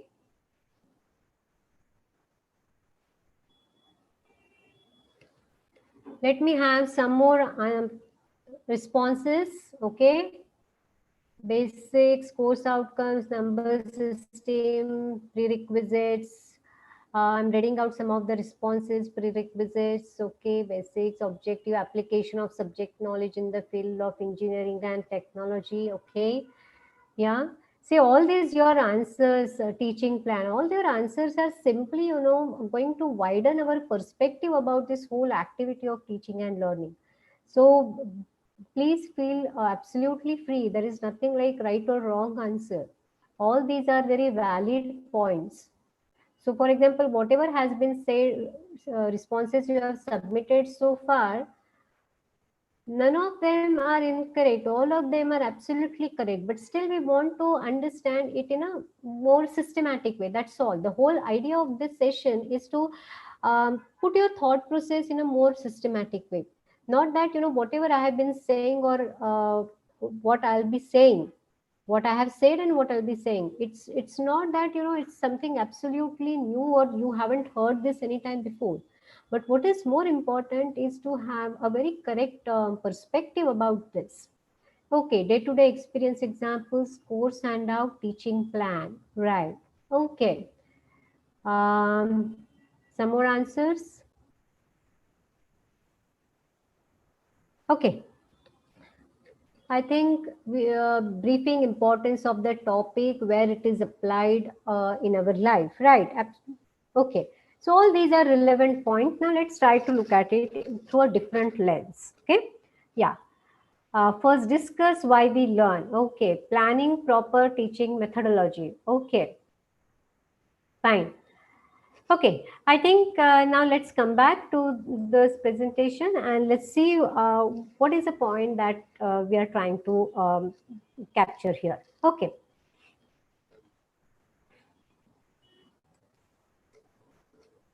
Okay, right. So these could be some of the responses, but now, I'm going to talk about a very relevant analogy.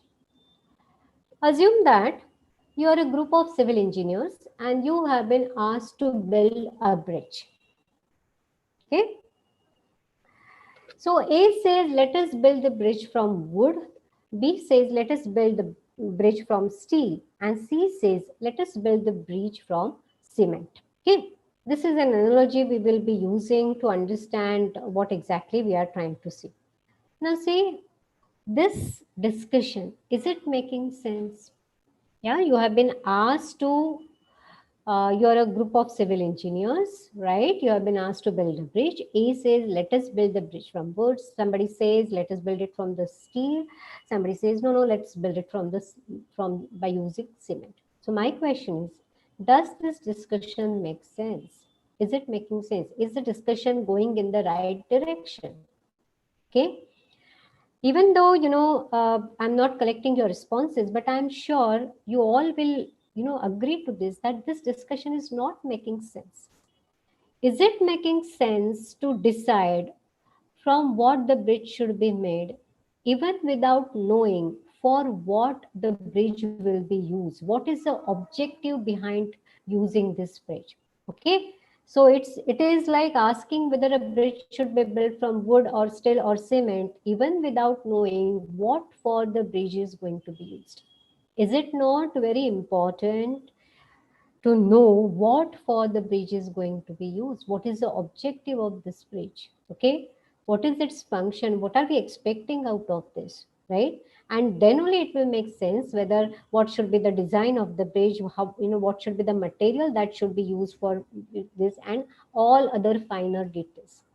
But I'm sure you all are convinced that this exercise of building the bridge cannot start without knowing what is the intention or what is the objective for building this bridge. Okay. If it is so, and I'm assuming you all are with me as far as this is concerned, let us simply apply this to teaching a topic. You are a group of teachers. You have been asked to teach a topic. Okay. A says, let us teach using chalk and board. B says, let us using PowerPoint presentation. C says, let us teach by asking questions or having discussion among students. Somebody also say, no, I will teach offline. Somebody will say, no, I'll teach online. Okay. Now, if you just simply compare this to our previous example, what we had taken of the bridge, I will again still ask the same question. Does this discussion make sense? See, it is like asking whether a topic should be taught using chalkboard or PowerPoint presentation or by giving case study or by discussion without even knowing what students will be able to do after learning this topic. What is the objective for this topic? What is that students will be able to exhibit by learning this topic? Okay.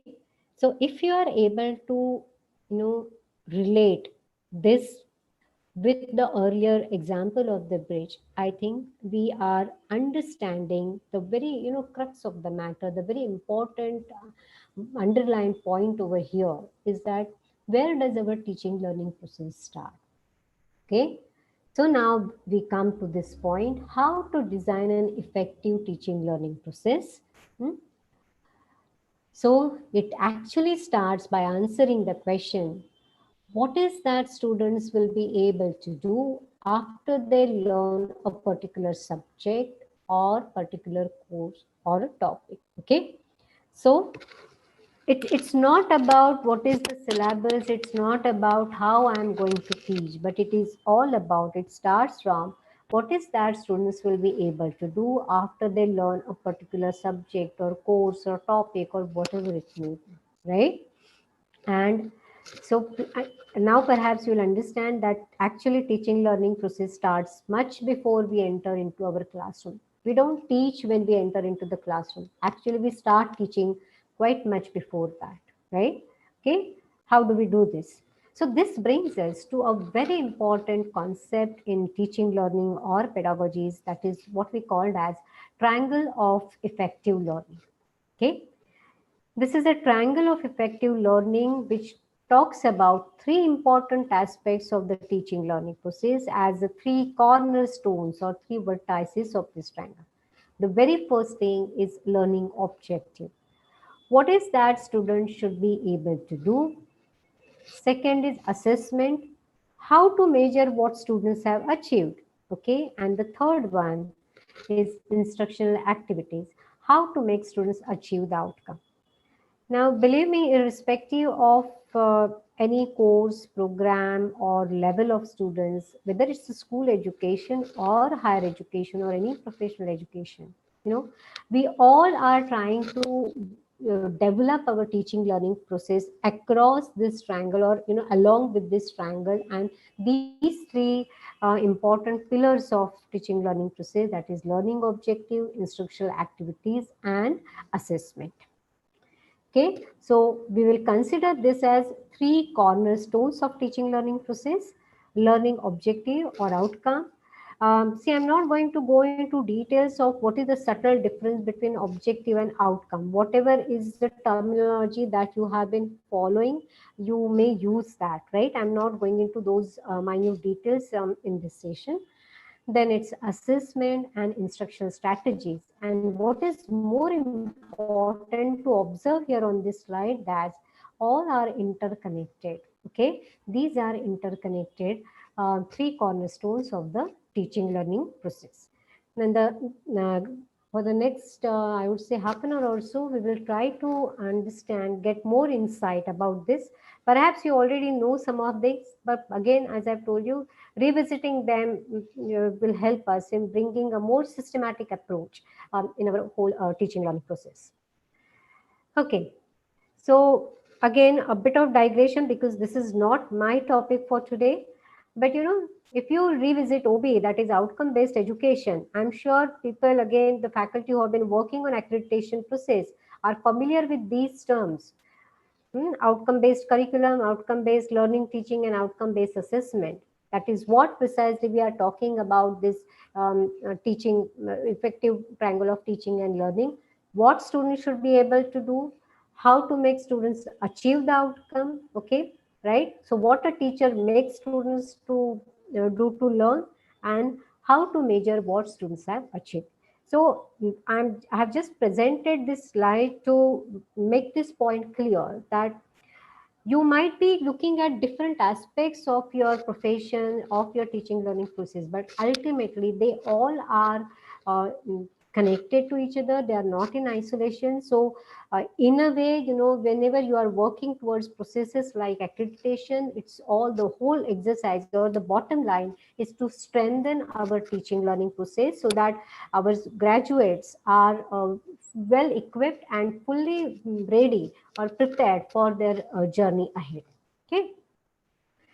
Okay, so there is a very beautiful way of designing this, or looking at this, what is we called as UBD, or understanding by design. This is what is the process which is called as backward design, something like reverse engineering, as many times as engineers we follow that. So we start with this. So again, here we are talking about those three aspects: learning objectives or learning goals, assessment, and teaching learning strategies. But what is important here to note is the sequence matters. So we start with what should students take away from this course? How will I know if students are learning what they need to know? And then I will plan my learning experiences and instructions accordingly. So this makes it very clear that our teaching learning doesn't start when we enter into the classroom for content delivery or for teaching. It starts much before. It starts when I pick up a topic. The immediate questions that comes to my mind, or rather should come to my mind, is what is that students will learn by learning this topic? What is that students will be able to do by learning this topic? Second question that should come to your mind is, how do I know that my students have learned this, or is there any way that I can check that now students are able to do this? Okay, so that is what we talk about assessment, and based on that, then I decide what should be, how I should teach, what kind of tools or what kind of instructional aids I should use. For example, while planning this session also, obviously I ask this first question, that what do I want my participants to take away from this? What is that they should be able to do after listening to me for 2 to 3 years, or just by being here? What is that they should be able to do? So second question I asked myself, that in between, now I'm not going to be conducting any kind of end exam here, but then I have some in between assessment patterns. So how will I keep on judging? How will I keep on assessing that whatever I'm talking is making sense to my students, to participants, to my fellow teachers? Okay. And then, based on that, then I decided what should be the content of my presentation, what should be the flow. And this makes this process very sturdy and effective. More than sturdy, I would say effective. It does its job. Whatever was your intention, for this teaching a topic or conducting these kind of sessions, you are able to do that job because you have done this whole exercise in a very systematic manner. So let's see. Okay, now again, I just bring this slide to address if there is any kind of confusion in your minds. So outcomes could be at different granular levels. We talk about the moment you hear this word outcome, I'm sure you will get overwhelmed with so many verbs. Program outcome, hai, course outcome, hai, learning outcome. Hai. So what is that I'm talking about? So I just thought of putting this slide so just make it clear that outcomes can be at different granular level. So let us look at it with an example. Suppose again, we are referring to a degree or diploma in electronics or electronic engineering. So, or maybe let me start from, let us take bottom up approach. Let's say I'm going to take a session, interrupts in microprocessor. This is one topic, 1 hour lecture, let's say. Okay. So I define what are learning outcomes or learning objectives. So after teaching this topic, interrupts in microprocessor, what is that my students will be able to do? Will they be able to design interrupts in using appropriate programming language, or will they be able to design a circuit that will create this kind of interrupts? So I will have those kind of outcomes. Let us call them as learning outcomes or learning objectives. Okay. Now this is just one topic from a course or from a subject, which is, let's say, microprocessor and microcontroller. So like that, at course level, what we have are course outcomes. The students who will take this course, microprocessor and microcontroller, what is that they will be able to do after they have successfully completed this course? That is what we call as course outcomes. And like this, there are many courses in a degree or diploma program. Let's say it's an electronics engineering degree program or diploma program. Okay, so you have many courses, and all this every course has its own course outcomes, and collectively we define at program level, we define outcomes, those we consider as program outcomes. Okay. So just be aware that these outcomes are different can be defined at different granularity level depending on for what you are doing, but they serve the same purpose. Later on we will see some characteristics of it, and you will understand they serve the same purpose. Okay, right? Okay, so this so what we are going to do now for, let's say, for next around half an hour or so, or perhaps more than that, what we are going to do is we are going to know something more about these learning objectives outcomes, that is 3 aspects of teaching learning process. So we'll talk about learning objectives, we'll talk about instructional strategies, and we'll talk in brief about assessment. So let's see. Okay, so here is a teaching learning scenario. So let us assume that there is this topic we are considered is a linear graphs and linear relationship. Again, I think this is almost 8th or 9th standard mathematics topic. So I don't think, irrespective of your background and stream of engineering, or even you are from HSS, you should have any problem in understanding or comprehending this. Okay. So particular teacher was teaching this topic, linear graphs and linear relationship. How teacher taught? Teacher taught the topic with illustrations, how to use graph paper, how to use X and Y as variables, how to work out with the values of X and Y. I mean, suppose value of x is given, how to calculate y, how to give the best presentation, it's on the graph paper. Plot the points, join the points to get a straight line, and use and derive linear equation. Okay, so this is how this typical topic was taught by a particular teacher. I think, this is a very exhaustive way of covering this topic. So I don't see anything is wrong in this. And when the students were assessed, there was some topic test or some unit test kind of thing. When students were assessed, the question was this. Maybe you can take a minute or so to read the question here. I'll read it aloud. Teju works at an aquarium shop on Saturdays for 5 hours. On Saturday, when Teju gets to work, he is asked to clean 175-gallon reef tank. He needs to drain the tank first. Okay, you can read it further. I'll just move this. So he puts a hose into the tank and starts draining the tank. Will the tank finish draining before Teju leaves? Okay, so this is the manner in which teacher covered the topic, right? And this was the question that was asked to students. Okay, let me pause here for some 10-15 seconds so that you are able to read the screen clearly.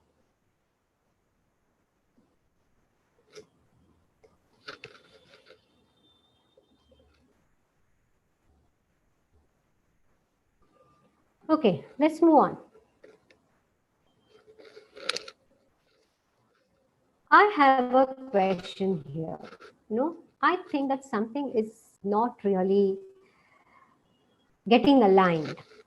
I'm sure at least some of you would have that some kind of confusion or some kind of question mark in your mind. Okay, so let's try to analyze this situation.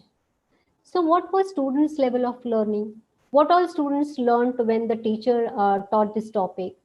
How to use graph paper, how to use x and y as variables, how to work out the values of y for the given values of x, how to give the best presentation of the graph, how to plot the points and join the points to get a straight line, how to use and derive linear equations. All these points teacher covered very nicely. Okay, so this is all what students learned during this topic when teacher was teaching. Okay, however, what was teacher's expectations? Teacher's expectations was something like this, the question what you see, which actually involves some kind of mathematical modeling which is based on linear graph or linear equation. Okay, it was not a very straightforward question.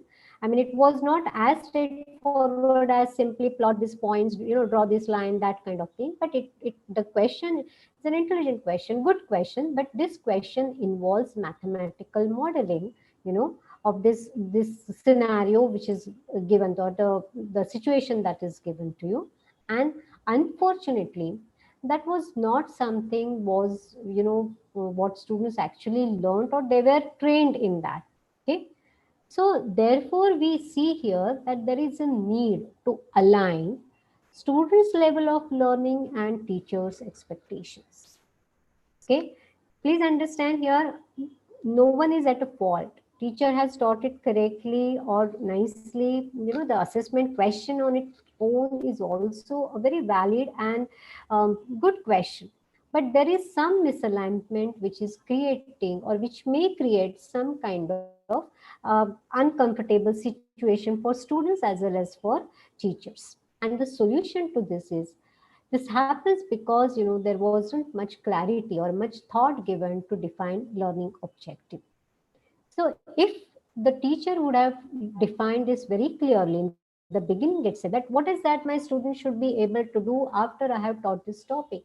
And if the teacher would have said that students should be able to do mathematical modeling using linear equation, perhaps that would have brought clarity in teacher's mind as well as in a student's mind, right? So this alignment is very important, that what students are learning and what teacher is expecting. And that's the reason we go through this exercise of what we call as learning objectives or learning outcomes. So what are learning objectives or outcomes? See, learning objectives are goal statements. They are student-centered and they are specific, measurable performance outcome of students. So I have highlighted some words here because they are the attributes, they are the characteristic features of learning objectives. That first of all, they are student-centered. Secondly, they are measurable. And third point is it's a performance outcome of students. And all this we try to put in a very simple, understandable statement. There is, I mean, you don't have to be very, it need not be a very convoluted statement. It has to be absolutely simple statement which makes sense to everybody. Okay, let us try to see how to do this. So after much time, I have come back to this blue slide. Okay, which means now it's a time to do some activity. And again, this is going to be an interesting activity. The topic that I have selected is Ohm's law. Again, everybody should be able to, relate to this. It's almost 7th or 8th standard physics, or perhaps more than that, physics topic. Which of the following is a valid learning objective for topic Ohm's law? Let me, completely explain you how this activity needs to be done, because you're not going to put your responses in the Zoom chat box. You'll be doing it something differently. So hold on till I explain you what needs to be done. So here are 3 statements and there are 2 more options. Okay. What your job is to identify, or whatever is your perception, which of the following is a valid learning objective for topic Ohm's law. Teacher will teach how Ohm's law works. Students will be able to understand Ohm's law. Students will know working of Ohm's law, all of the above and none of the above. So these are the 5 options. Those are given to you. So how you are going to answer this? Okay. Now what you will do is, you will make use of some device. It could be your laptop or it could be your mobile. Go to this URL, www.menti.com. The moment you go there, it will ask you a code. Please enter this code 7416794. Okay, right? And there you will be able to see these options. I'm anyway putting this slide in front of you. You'll be able to see these options and then select whichever according to you is the correct option. It's like we are doing this polling, it's like kaun banega crorepati kind of thing. Okay, so visit this URL www.menti.com. Use the code. It will ask you for a code. Enter this code 7416794. Okay, right? And then give your answer over there. Real time, I will be also able to see what answers you are giving. Okay, so are these instructions clear to you? In case if you have any doubt, you can put your doubt in the chat window, but chat box of here. But I think now it's pretty clear to you, right? So go to www.menti.com and enter this code and give your answers. Submit your answers there. Please don't put your answers in the Zoom group chat. Okay, please put your answers by visiting this URL. I hope the instructions are clear to all.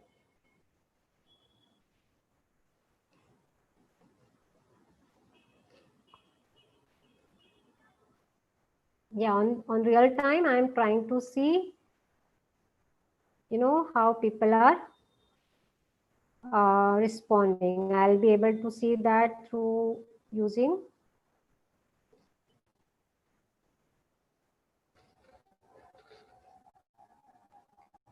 You can make use of any other device, any gadget. You can use your laptop or mobile, whatever is convenient to you.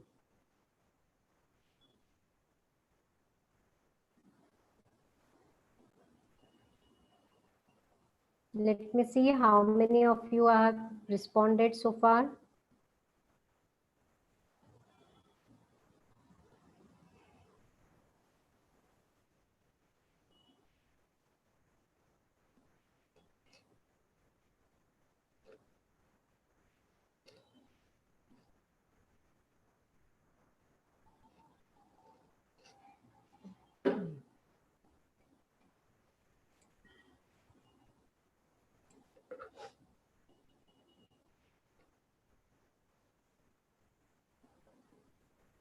Yeah, I'm just trying to see how many people have responded so far.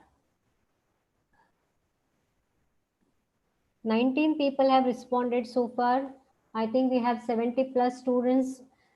I think it's quite interesting exercise. Everybody should participate. We should get more and more responses here. At least I would expect around 50 people to participate here. We have sufficient time. 21 people have responded so far. Please vote on your by visiting to www.menti.com. Use the code 22.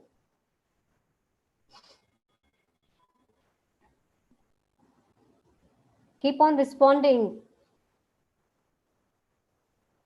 Some more responses, please.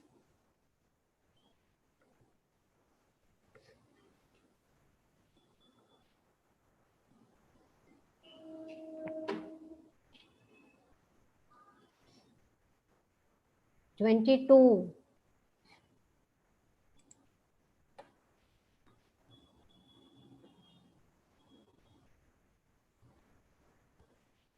Oh, it's still only 22 people have responded. I'm assuming there is no technical glitch in submitting your answers. Okay, code has been already given to you. I'll repeat it: 7416794.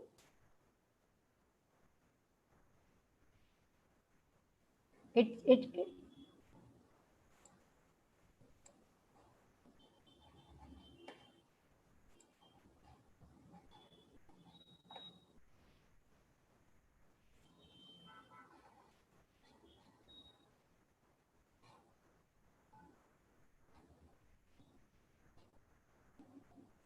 Okay, some more responses.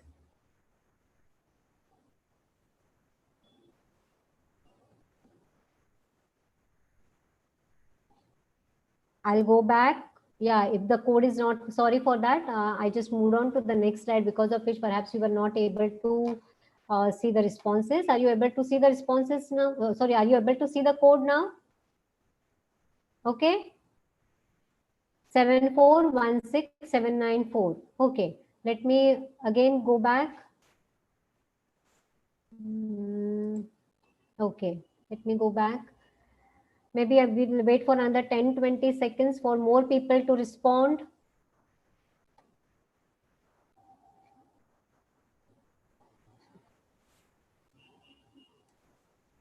Let me see how many people have responded so far. Okay, only 25 people. I would have expected some more people. But anyway, still it is, if I assume this is the representation, let me see. I'll just try to show you this on the screen, how you people have responded.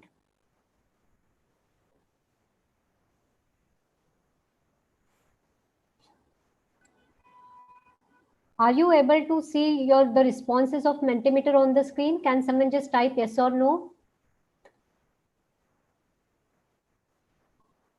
Is the screen visible? Yeah, so can you see around 26 people have responded, out of which 14 are saying all of the above. 5 students are, 5 faculty have said that the students will be able to, the second option.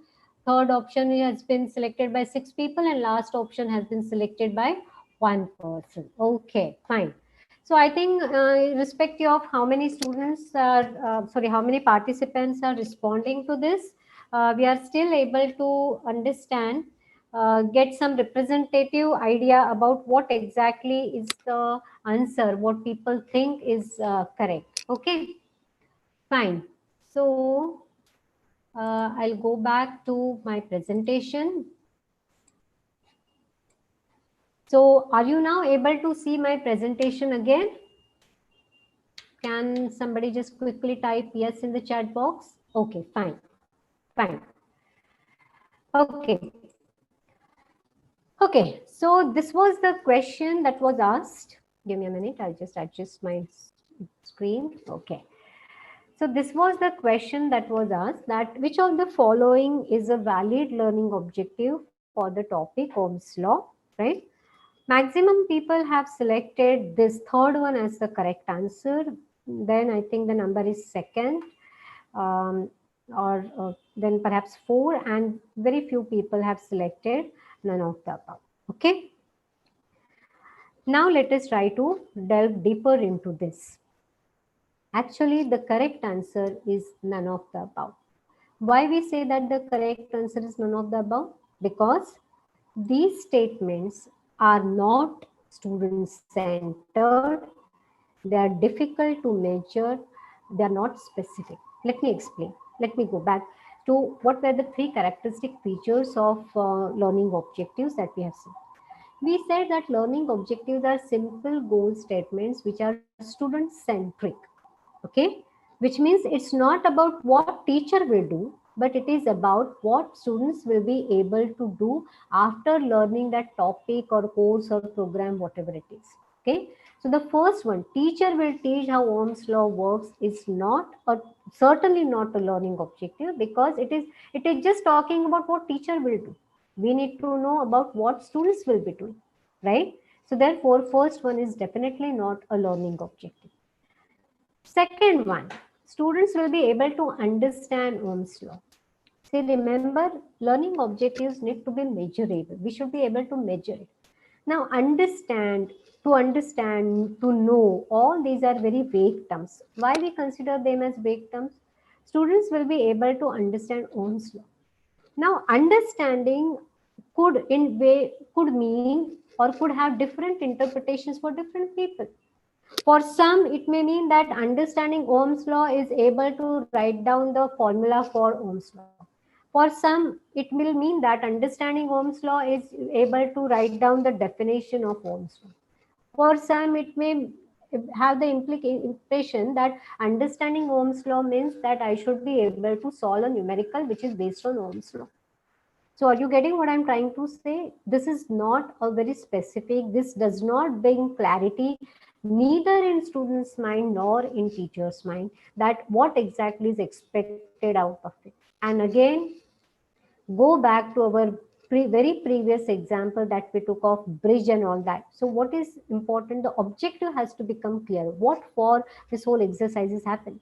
So this second statement here fails in clearly, articulating what is the intention of this activity. And that's the reason we should never use these verbs like understand, while writing down learning objectives.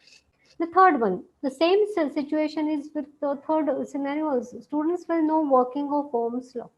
Knowing working of Ohm's law doesn't give any clarity to teacher that how do I measure whether students have known it properly. First of all, knowing itself is not a very clear term, right? So that is the precise problem with statement number 2 and 3.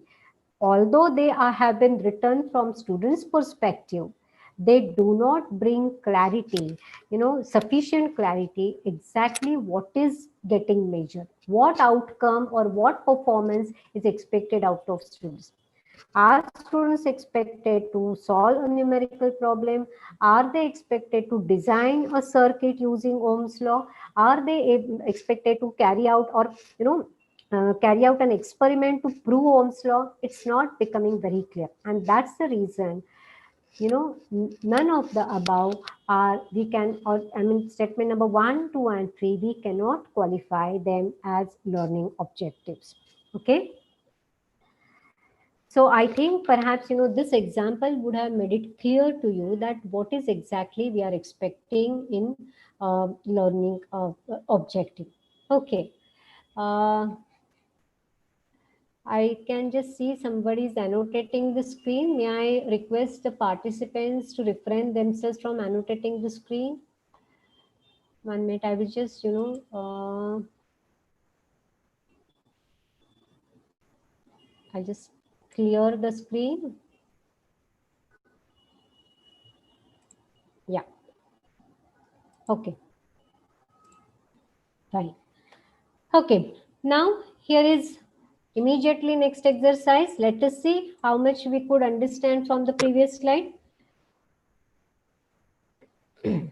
Which of the following is a valid learning objective? Students will be able to understand working of Ohm's law. Students will be able to know what is Ohm's law. Students will be able to design a potential divider circuit using Ohm's law. Teacher will be able to make students solve Ohm's law numerically, and none of the above.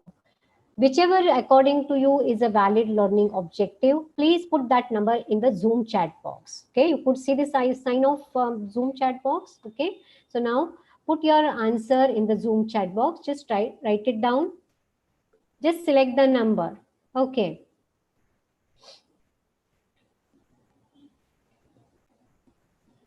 Please keep on responding. See, this is an opportunity for you to immediately apply what you are learning. So I think you should use this opportunity.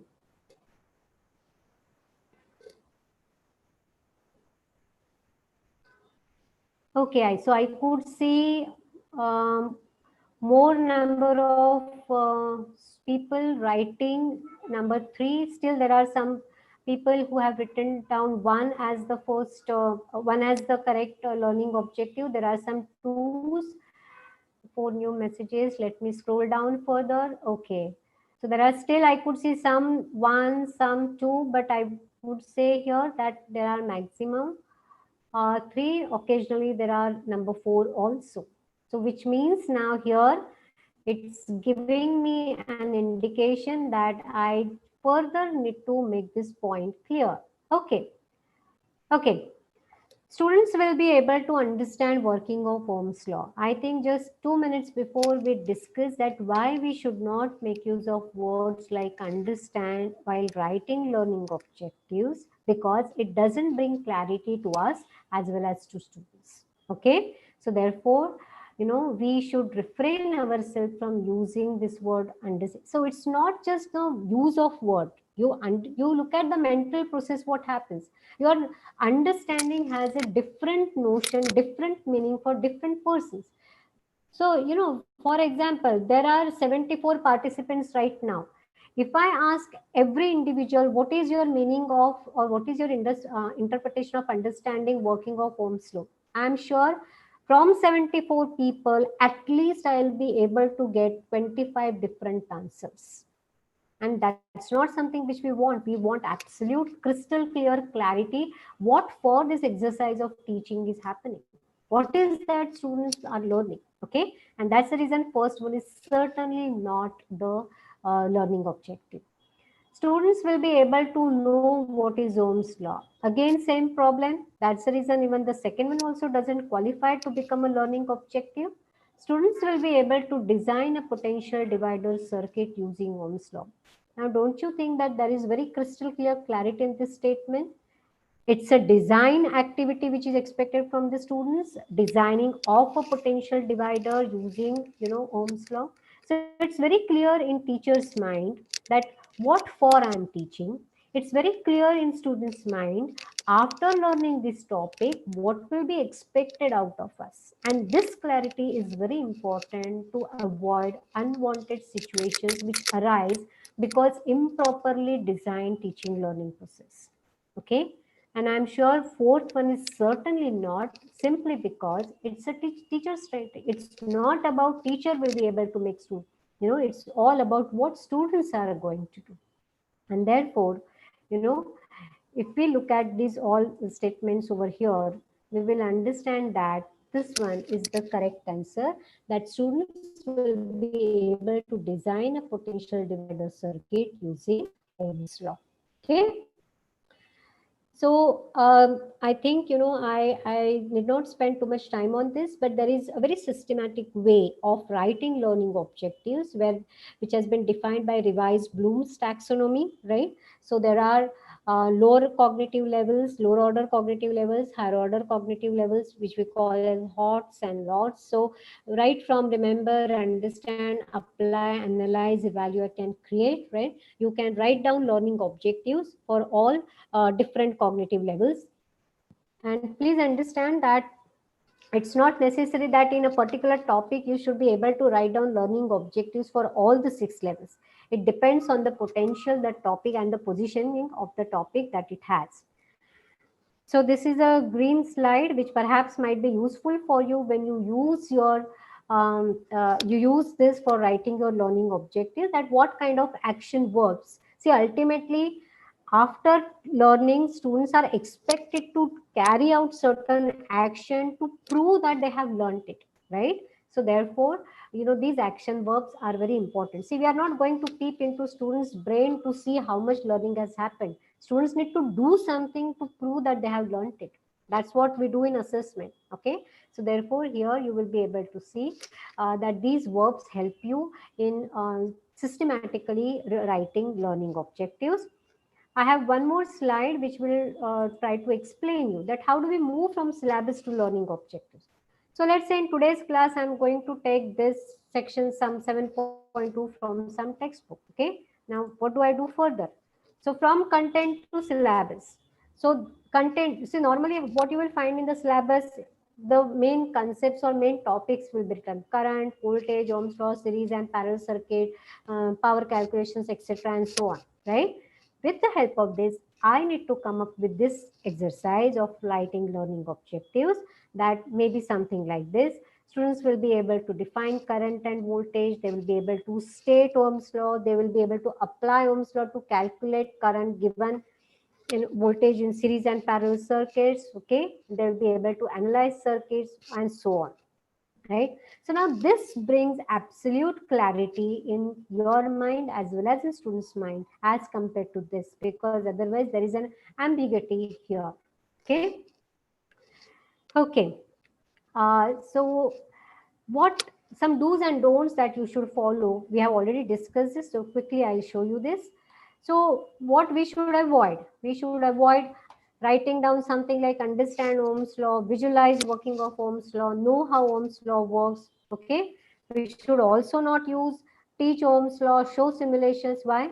Because these are not specific and not measurable, these are not student centric. Instead of that, we should write down, we should formulate proper learning objectives using proper action verbs. Okay, so this is how we are moving towards student centric teaching. It's just one step we have moved towards student centered teaching. Just let me show you one quick example. The topic that I selected was amplifier circuit, that how right from your recall level up to create level, you will be able to write down learning objectives at different cognitive levels, which are absolutely clear in students' mind and teachers' mind, that what exactly is expected out of this. Okay, so you can just have a look at this.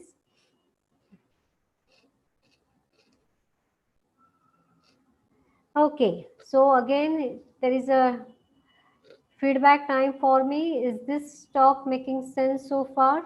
We'll take a quick break after this for 5 minutes or so. But before that, I would like to see what is your feedback about this. So is it making sense? So is this talk making sense so far? Okay, so this is a very important mechanism for me to understand how I am progressing in this. Okay, so I could see many yes here, and it's very nice to know, and I'm very happy that you all have been participating very actively so far, right? Okay. Okay, so just quickly, let me, thanks for your feedback. Let me quickly go back. So see now, the problem we started with, this problem could have, could not have started easily if, teacher would have written down the learning objectives clearly. So designing learning objectives properly can certainly solve this problem. Okay. So that's the importance of writing very clear learning objectives. It's 12:10 in my watch. Let us have a quick break of 5 minutes and we will be back in 5 minutes time. Okay. But please come back in 5 minutes time. So this is just 5 minutes break for you all. Yeah. Thank you so much.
हाँ, अच्छा अच्छा ठीक है उनको। हाँ, ठीक ठीक है।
Are the participants back? Can we start the session? Am I audible?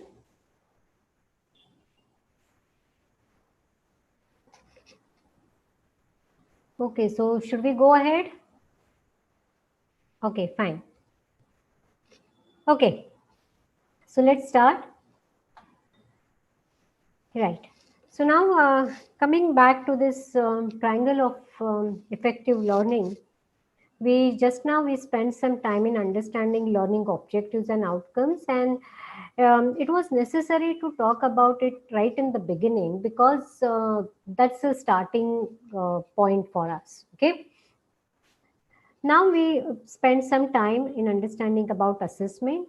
This will be comparatively a brief overview, but let's see uh, how we are able to cover this in small time, because otherwise this is topic on its own.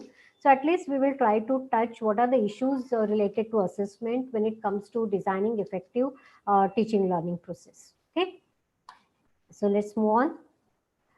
So what do you mean by assessment? So assessment is actually, it's a process of collecting evidence of how much students have learned, isn't it? Why do we take exams? Why do we assess students? Why do we evaluate students? For anything, it could be exam, it could be project, it could be any kind of presentation, whatever it may be. So why do we do that? Because we want to collect evidence of how much students have learned. Yeah. See, now this itself makes it clear that in order to collect this evidence, students must should do something. They must be able to do something, then only we will be able to collect this evidence, right? So if some simply saying that okay, I have understood, it's not going to help teachers to collect this evidence, right? So basically, broadly, without going into too much of details or minute details of assessment, I want to bring up this issue that assessment could be of two types: formative and summative assessment. Formative assessment and summative assessment. This is a very good analogy which you will find in lot of education related literature that differentiates between what is formative assessment from a summative assessment. So suppose you are making some dish, maybe you are making a soup or something like that. So when chef is testing the soup while it is making itself, that is what we consider as a formative assessment. And once the soup is ready, the dish is ready, and when it is served to guests, and when guests are testing it, and whatever comments they give, that is something is given as summative assessment. So all your end term exams, semester exams, end term presentations, in a way they are summative. And what we keep on doing throughout, not just in the semester, but I would say during our lecture, that is what is a formative assessment. And see here, I want to take this talk, bring this opportunity to emphasize on the importance of formative assessment. So my objective of spending some time on assessment during this session is to make you all realize the immense power that formative assessment has. What is formative assessment? While you are teaching, whatever these small activities that you give to students, they could be wrapped or they could be packaged into a manner so that forms your formative assessment. So while it's an immediate feedback, not just to the faculty, but to students also. Let us take example of my today's session. See, in between, I was asking you many questions. For example, when we started with the topic of learning objectives, I asked you some questions initially that identify which of these is a learning objective. So there, my intention was not to assess you, you know, that how much you know about learning objective, but there my intention was to get a feedback that how much faculty participants know about learning objectives, and therefore to what extent I should elaborate on this topic, how much time I should spend on explaining what are the characteristic features of a valid learning objective. That was my objective. That is what is a very simple example and very appropriate example of formative assessment. If you are able to recall, after doing that exercise for which you posted your answers on Mentimeter, okay, after that then I explained you, I used that opportunity to clear your doubts. Do you remember that many of you have the answers those were given, those were not the correct answers? So there my intention was not to see who gives correct answer and who gives incorrect or wrong answers. My intention was to capture what are the misconceptions, what are the doubts in the participants' mind, and use this opportunity to clear those doubts. So I could use this opportunity to highlight on what are the characteristic features of learning objectives. I made it clear, to the best possible way. Okay. And then immediately I asked you another question that, now you tell me out of this 5 statement, which is a valid learning objective. So I gave you that as an immediate opportunity to apply whatever you have learned. So again, it gave me feedback. Okay, still there were at least 10-20% people those were giving answers which were incorrect. So that means further to this audience, I need to explain more, or if at all there is some confusion in people's mind, whatever small number it may be 10-20%, I need to emphasize on what is correct and what is incorrect. Okay, so this is the power of formative assessment, that it gave me immediate opportunity to dynamically design my teaching plan in the classroom during the session itself. Don't miss out on the power that formative assessment has from learner's perspective.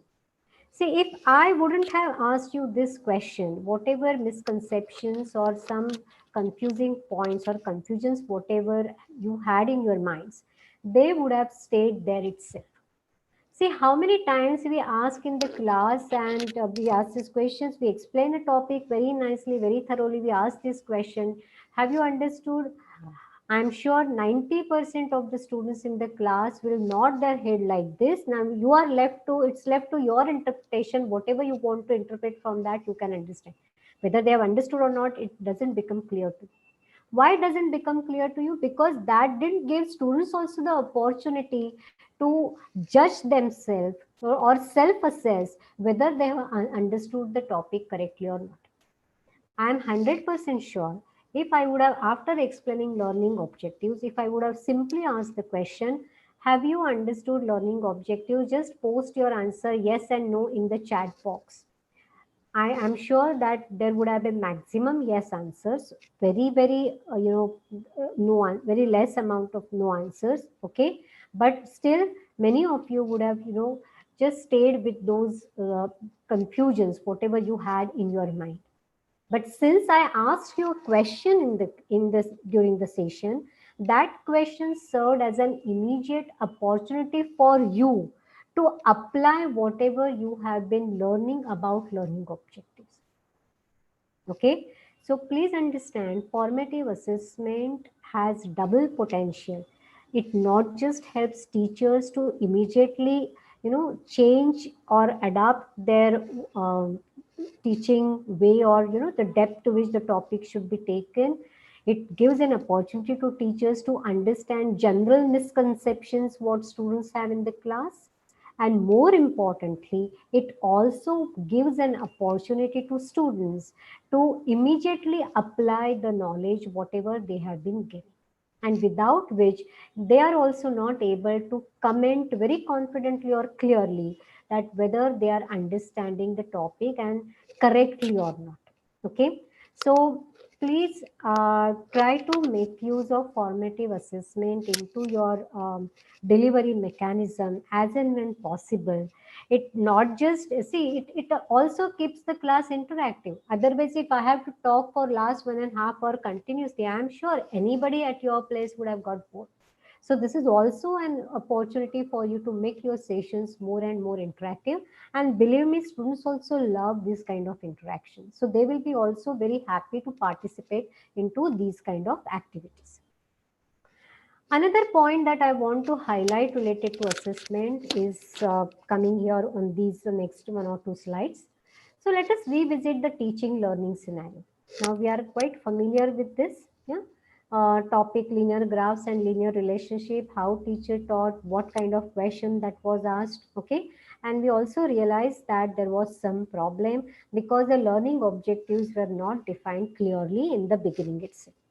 There is also another problem. What is the problem? See, students were taught the topic so as to write or derive linear equations and solve numerical problems based on it. However, they were not assessed for the same. The exam question also involved mathematical modeling based on linear equation. When this happens, that is what the general impression students get is exams do not assess what we learn. I mean, we hear it from either sides. Sometimes students complain paper was out of syllabus. It was not part of the syllabus. This is one way of putting that confusion. Other way of confusion is we studied so much, but exam didn't cover the all the things that we could. And this, so when such kind of scenarios take place, the grades what students achieve, they are not real indication of what exactly the real teaching learning that has happened. Okay, and that is a major problem. So what is the solution to this problem? Solution to this problem is to align these two things. What has to be aligned? Assessment and learning objective. And this, in the field of education, we call this as constructive alignment. So aligning assessment to learning objectives. Okay, how to do that? Again, it's a very simple, and more than simple, I would say there is a very systematic way of doing this. See, assessment should reveal how well students have learned, what we want them to learn, isn't it? You teach a topic, students learn a topic, and you assess students to know how much students have, or to get evidence how much students have learned, isn't it? Okay. Now, what we want them to learn? Have you come across this phrase earlier? What are they indicating? They are that is nothing but that is what we define by learning objectives, right? So here is the connection between assessment and learning objectives. We are assessing students to get evidence about what students, how much students have learned, what they should have learned, or what we want them to learn. And we define what we want them to learn by defining learning objectives. Okay. Now, we have also seen that since learning objectives are at different cognitive levels, the assessment question also needs to be at different assessment levels. Okay. Remember this? Learning objectives could be at 6 different levels, right from remember up to create as per revised Bloom's taxonomy. Okay, so if learning objectives are at different levels, even the assessment questions also need to be at different levels. They could be at different levels, and more importantly, there has to be one-to-one mapping, which means if your learning objective is at apply level, the assessment question what you will design to collect evidence about that learning objective, that also needs to be at apply level. So this alignment is very, very important. That is what we call as constructive alignment between learning objectives and assessment questions. And this is the solution to avoid all kinds of ambiguity that may arise in teaching learning process due to not defining learning objectives properly or not setting assessment questions which are aligned to learning objectives. Okay, so spend sufficient amount of time and efforts, in the initial stage of your lecture planning, um, to avoid these kind of situations. And see, this is an so I had made a statement that your teaching learning process starts much earlier before you enter into your classroom. So all this exercise has to happen before you actually enter into your classroom. So basically, as far as assessment is concerned, I wanted to convey these 2 points. Point number one was about formative assessment. Sometimes we undervalue or undermine the importance of formative assessment. Okay, so please realize the potential of formative assessment. And second point that I wanted to make was about the necessity to have constructive alignment, that is matching learning objectives with assessment question, right? So this is also equally important. So just keep that in mind. With this, we move on to next one, that is instructional activities. The third, you could say, cornerstone or third vertices of this triangle of effective teaching. Okay. Okay, so we talked about learning objectives, we talked about assessment, and let us now come to instructional activities. So how do we plan instructional activities? There is a very beautiful way to plan instructional activities. Okay, so this is how your 1 hour lecture should look like. It could be 1 hour, it could be 2 hours, depending on whatever it is, but understand what all things should happen in the session, what you're planning. So this is a very nice visual representation of how you should plan your lectures, which we call as book template. Okay, so this is called as a book template, right? Sorry, book and lecture template, that is what we call it as. So let us spend some time in just knowing what are the components of it. So there is an initial part which is labeled as advanced organizing. Then there is a lecture activity, lecture activity, lecture, and at the end you have 5 to 6 minutes of summary. Now again, let me make this very clear to you. The reason I am showing this, or since I am showing you, that doesn't mean that you have not been following these kind of methodologies while delivering your content. Okay, so perhaps you all have been doing this, but let us, in today's session, the objective is just to develop the correct mindset and to kind of, it's a refresher course. So we are just, revisiting some of the concepts, perhaps, we might have overlooked due to our day-to-day activities. Okay. So what are the points that one has to pick up immediately from this diagram? It cannot happen that you have been talking continuously for 1 hour. That is first thing that you should keep in your mind. Now, it's not necessary, this is not hard and fast that, after every 10-12 minutes you should take a break. You are the best person to judge your content. You are the expert in your domain. Okay, you know your topic very thoroughly, so you can take this call where exactly you want to take these logical breaks or logical ends. For example, the way I took a logical break after I completed learning objectives and before moving on to assessment, and in between I have been taking up certain activities at certain logical ends. Okay, so it's not necessary that there has to be two activity breaks and 3 times you should keep on lecturing for 10 to 12 minutes only. Try to get the hidden meaning behind this diagram, that don't go on talking continuously. It becomes too monotonous, and more than that, it's not possible for students to grasp or sustain their attention level throughout the entire time. So have some activities in between. Do you remember when we were talking about learning in the very beginning of today's session? I told you the importance of learning by doing. So give some activities for students so that they will be able to learn. Okay. So the immediate takeaway from this diagram, which I want you to take, is don't keep on talking continuously. There, have some activities in between, and there is a very nice and very systematic, beautiful way of to start your lecture and to end your lecture. Okay, so let's now have a look at this.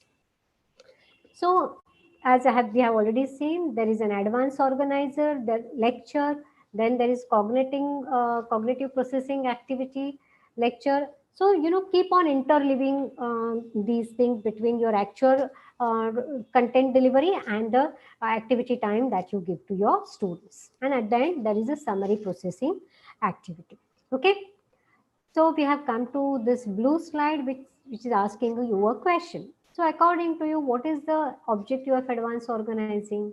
Or just think for a moment, as an instructor, what will you do in a class as a part of advanced organizing? Or in simple words, forget about this phrase advanced organizing. Just try to recollect, how do you start your lectures? You may write your responses into your books. Okay. So many of you are already doing this. We every day we come up with the most innovative way of starting our lecture, because in this initial part itself we have to grab students' attention. We have to settle them quickly in the classroom. Okay. So here are some pointers for you that what all things you could do. First of all, what is the objective for this advanced organizer? To pull students in, to engage students immediately. So this is very important, especially, when you have now, since so many months, we didn't have this face-to-face classes, but imagine here we have physical presence of students in front of you. There is a proper academic calendar, academic timetable in place. So there is one lecture which ends and the second lecture starts. The course is completely different. So students require some time to get detached from the previous lecture and get involved into your lecture. Okay, so we have to give this time to students, right? So how do you pull students into your lecture? Because they were studying something different just 5 minutes before, and now you are going to say something which is very different, right? More than that, sometimes it may happen that suppose you had your previous lecture 4 days before. It's might possible that now students would have forgotten what you were talking about, right? So use this opportunity to engage students immediately into your content that you are going to do. So what all things you can do? Prior knowledge check. Suppose a topic requires some that students must know XYZ to learn ABC. So see if students know this XYZ. For example, the way I asked you questions in between, polling. These are the methods, some of the methods which you can use in the class. Retrieve last lecture. You can just, in the last lecture, this is what we studied and this is what you take it forward. Yeah, connect it to the topic that you're going to do it today. You might have given some home or class assignment, discuss about that. It could be a simple low stake quiz. What do I mean by low stake quiz? It has no impact on grading. You're not going to grade them. Those marks are not going to get counted. This is just to, pull them into your classes. Okay. Or ask some provocative questions which will generate some kind of discussions in the classroom, right? So these are some of the activities, some suggestive activities. This is not an exhaustive list, but like this you can plan certain activities so that students get engaged into your classroom. So this is what we mean by advanced organizing, and I'm sure we all do this and we try to come up every day with more and more innovative ways. You see,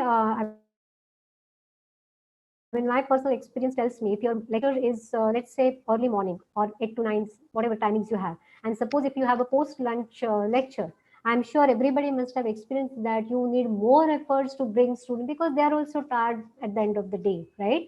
So depending the same topic, but depending on the lecture time, also you have to come up with a different activities to engage students in your lecture.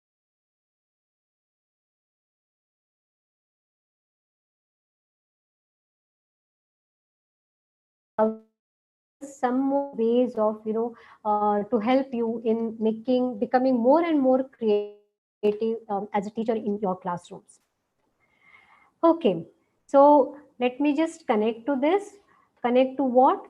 We have already seen that, why prior knowledge check has to be done, because then that helps you to connect to your knowledge scheme or knowledge network. Remember, we have studied this in the beginning in today's session, right? Any new topic can be well connected or can be well received by students if you could connect that to some previously learned topic. So use this opportunity to establish this connection. What do you do during the lecture? Okay, now let us see what all things we do in this lecture. So which of the following options, if I use during my lecture, will make my students learn actively? So here are 4 options. I often pause to ask students if they understood the material. I allow students to interrupt whenever they have doubts, resolve their doubts before proceeding further. I never hesitate to answer their questions. I give them an activity to do in the class, provide feedback before proceeding further. I pause and show them demos, videos, and simulations. Okay. So here are A, B, C, D, 4 statements. Remember, this is a blue slide, so it's an activity. Okay. So there are 4 statements, and these are the options 1, 2, 3, 4. Don't put your answers in the chat box. Again, we will be making use of Mentimeter. Okay. So now again, go to www.menti.com, use the code 3083126 and submit your response over there. So it's a polling question. Submit your answer over there. Which one? 1, 2, 3, 4. Out of this 1, 2, 3, 4. Yeah. So from this 1, 2, 3, 4, whichever is the correct answer you think, right? Please submit your answer on www.menti.com by putting this code 3083126. Some of you are responding your answers on the Zoom chat box, but I would request you not to put your answers here. There is a reason for that. I will explain you why I don't want, sometimes I don't want you to put your answers here in the Zoom chat box. Go to menti.com and give your answers there. So I think all of you must have noted down this code so that I can go to next slide. I can see the responses, what are coming in. Let me go to the next slide. Let me see what responses I'm getting and how many responses I'm getting. Okay, so far I got 9 responses. Okay, I think I should expect some more responses. At present, there are 77 participants. See, I think our students will get more thrilled, if you ask them to use Mentimeter kind of stuff. So I've told you in the beginning itself, right now you are wearing students' hat. So just get as thrilled as your students would be and submit more and more responses. Yeah, some more responses. 11 responses. It's better to have more participation. Please keep on submitting your answers. Okay, code chahiye. 1 minute. Let me go back to my slide and let me give you the code. 1 second, sorry.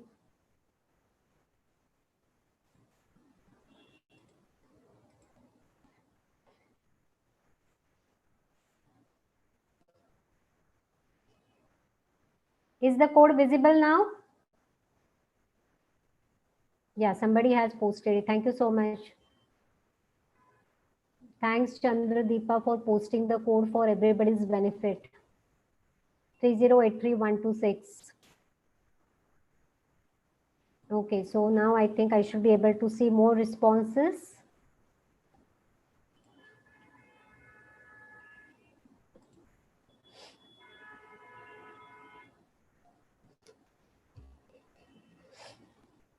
Okay, some 26. Good, very good. Keep it up.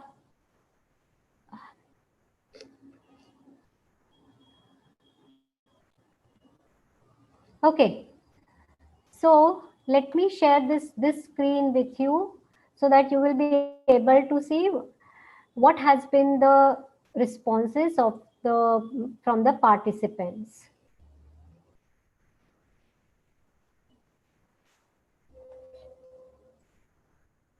Are you able to see the responses? Someone can just type in the chat box.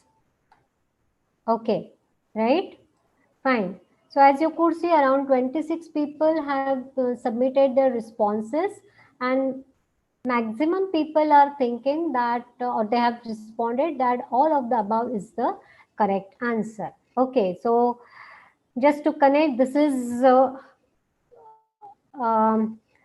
formative assessment question which has given me immediate feedback what point I should elaborate more. Okay, now let me go back to the presentation now.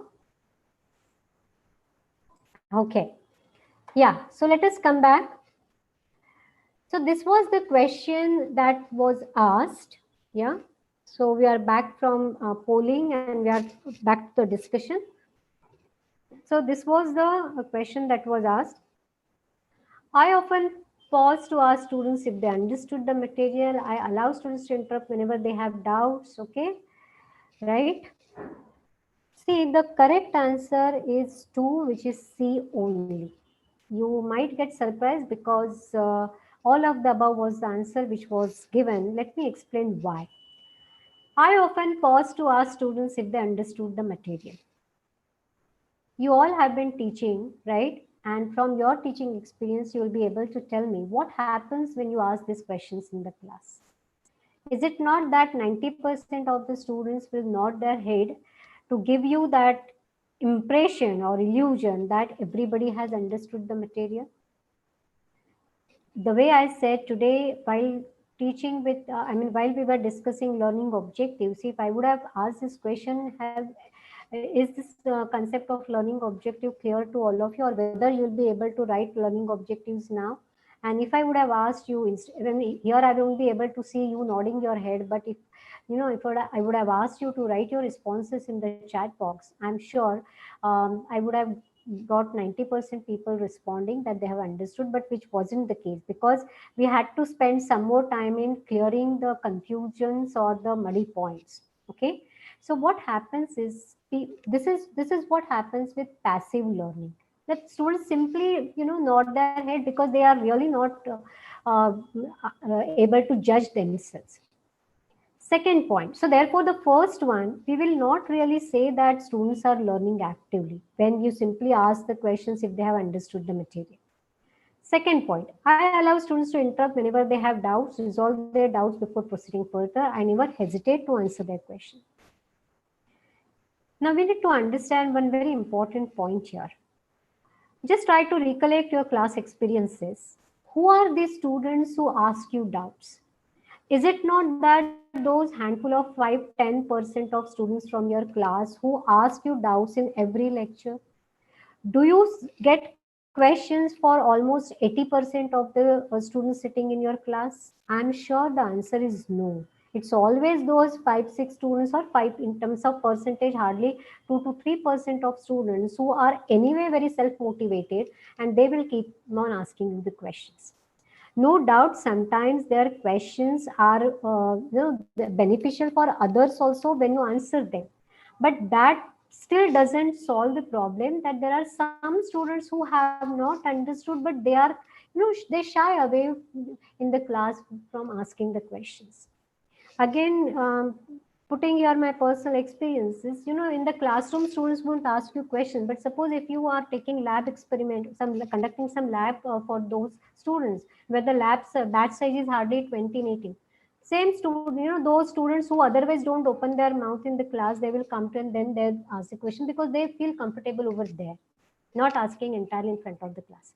So what happens, I'm not discouraging you from doing this practice of B, but I'm just trying to put the facts in front of you that by doing this, only some, 10, 20, 15, 20% students are getting benefited.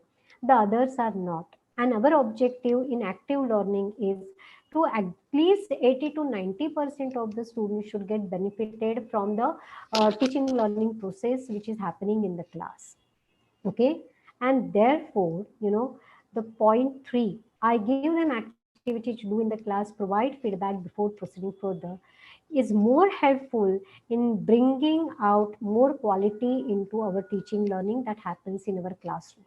Okay. Because when you give them activity, they are actively involved in that activity, and we also are be giving them feedback. See, for example, in again today's session, you know, after asking questions, I'm not just moving ahead, but I'm spending some amount of time in giving you feedback what is correct and what is not correct, why it is not correct. So this discussion is very, very important. It's very valuable and it's very enriching for students also. So giving activities in the class where at least 80 to 90% of the students are involved, that is very, very important, right? And another point, which again we will revisit in another 10 minutes time or so. See, students sometimes are more comfortable in opening up with their peers, with their friends, if they don't know anything, rather than immediately, asking the question to teachers, right? So therefore, we should also leverage upon the peer learning, the potential of peer learning. And coming back to the fourth one here, I pause and show them demos, videos, and simulations. This is all about what you as a teacher you are doing. This is not about whether student you have shown the video, but have students understood anything out of it? Have they got the point what you are trying to come across? Okay. So all these points, if we take into consideration when we have to make our students learn actively in our classrooms. Okay. Again, here I am 100% sure, and that we all teachers come up with very innovative ways of making our students more actively involved in our day-to-day classes. Okay, so therefore now coming back to this, during lectures, while the content delivery takes place, the objective is to promote student engagement with lecture content. See, learning is directly proportional to students' engagement. More they are engaged with the content, more they are going to learn, or they are going to learn better, they are going to enjoy it better. So here are some, again, some suggestions, some recommendations. Break up your lecture, give students short breaks throughout lectures to review their notes, ask questions, include some activity, let students answer a question, get involved into discussions, and so on. There are certain activities which can be planned. Now this pandemic situation has forced us, to refrain ourselves away from these physical classrooms. But still, in online medium also, online medium comes with its own pluses and minuses, but that is also giving us a lot of opportunities to have more interactive lectures. Okay. So use some of the other technique which is suitable to you, to your students, to the topic, and to your objectives. Okay. So again, why we should do this? Connecting it back to chunking and learning by doing. Why we are introducing these breaks in betweens? Because we just experienced this today when we started with this session, that chunking helps us learn better. Okay. And why we want these activities to be there in between?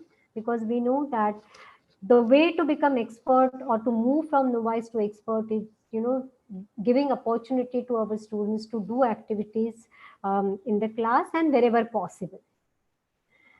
So this is what one should do. So these are some of the ways you could, you can try this. For example, suppose there is some video. I mean, let me just spend some time in just quickly explaining this. These are some instructional activities which you can use. For example, you are going to show them video about some phenomena which takes place, some experimentation, something like that. Instead of simply showing the video, first ask them to predict what do you think will happen in this video, right? Let them predict, then you show the video, and then you have the discussion about this. Okay. If suppose you are explaining certain different uh, concepts related to a broader concept, so make students compare and find identify contrast between them.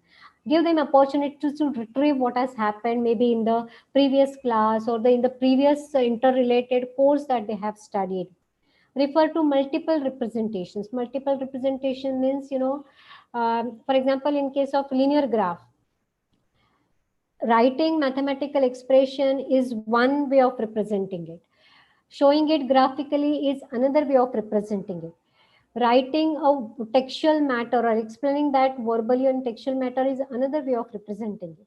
So make use of these kind of multiple representations. Use simulations or e-learning content materials, whichever are available. So you can make use of all these resources. See, the way this pandemic situation has taken away our joy to be physically present in front of our students, but at the same time the same situation has given us new opportunity to make use of so much of e-learning content that has been created by experts, and it's a quality content available, right? So we can make use of these options as well. And now coming back to this lecture, which is around, summing up your lecture. So allow students to mentally process the lecture, right? So summarize sessions, give some minute paper. Minute paper is a phrase which I'll be introducing at the end of today's talk. Take some kind of feedback.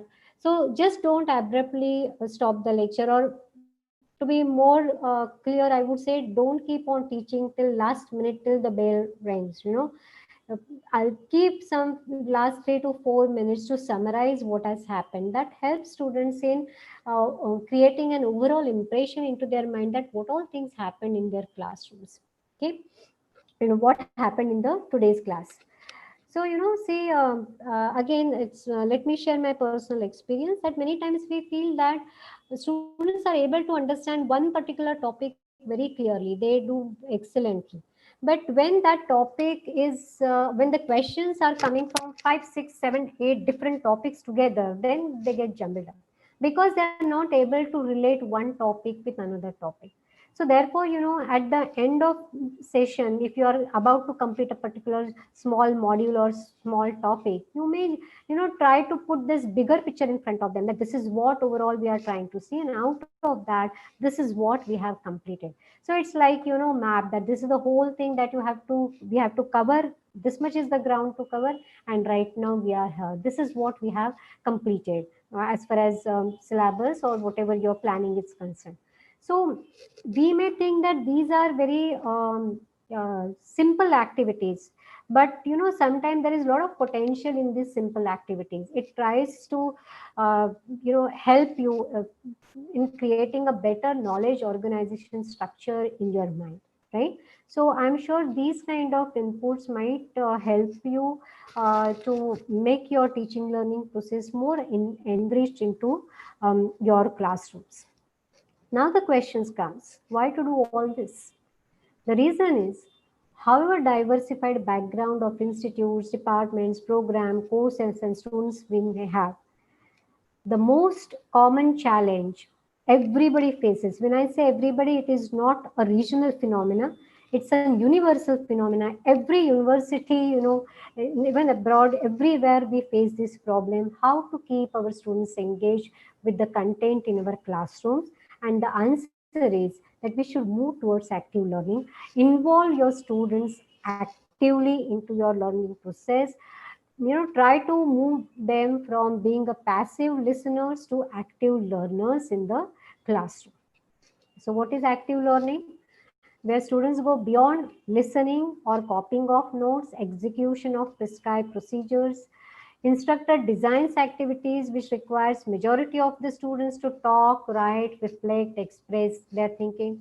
It's okay to have your classrooms a bit noisy when students do discussions among themselves related to the topic which is happening. Gone are the days when you want students to keep absolute pin drop silence in the class. Let them enjoy the environment. Let them, have discussions among themselves. That is going to definitely enrich their experience, and they're going to love this way of learning. Okay. And why we should do this? Because it's not somebody is telling you just, out of blue. It's not because I think so. It's not intuitively. There has been a lot of education research that has happened. So we have evidence which has been collected by carrying out empirical research studies. And secondly, this is also based on a very strong foundation of theories of education and learning. And so therefore we find merit into all these activities. Okay, so now Is it very daunting? It's not actually. You can make it very simple by simply asking, simple check questions. How do you move from teacher-centered to student-centered strategies? Just remember one thing. It's not about what teachers do, but it is all about what students do to learn. Okay. So are you planning lectures like this? I will do this, I will show this, I will tell students this. If your planning goes this way, remember, there is something wrong. This is still teacher-centered. So how you have to change your mindset? Just see, I will make students do XYZ, or, better will be what students will do in my class. So keep on answering these questions, and that will immediately, get you into the mode of student-centered strategies or teaching learning process. Okay, so there are many strategies now. Right now, I will just make mention of them instead of spending too much of time on each of these activities. But peer instructions, think, pair, share.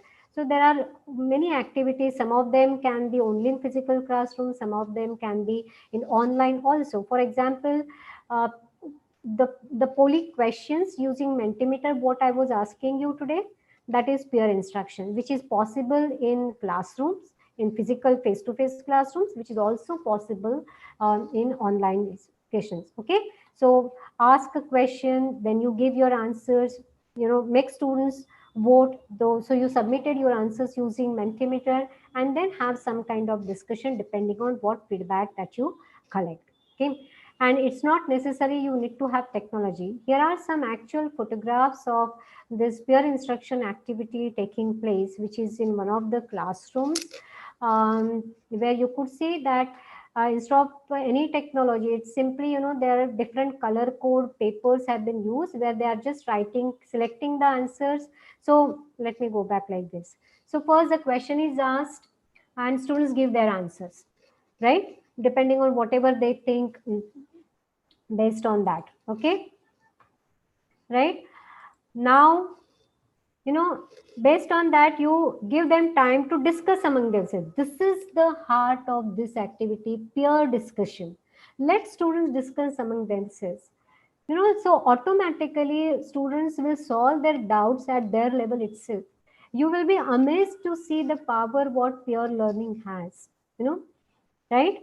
And then again, ask the same questions. So if you are able to see the difference now, here there were all the four colors were getting, they have been selected by the students. But now here you could see maximum students are now coming up with the correct answer, which is, I think, is the yellow one.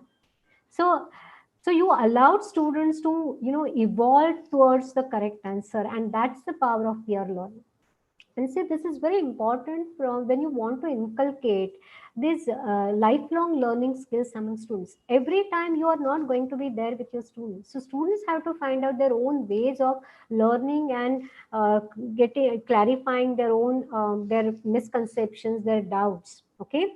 So when they start working in industry, they will have to discuss with their peers. So this is a small way how you can start building up or inculcating these activities among students.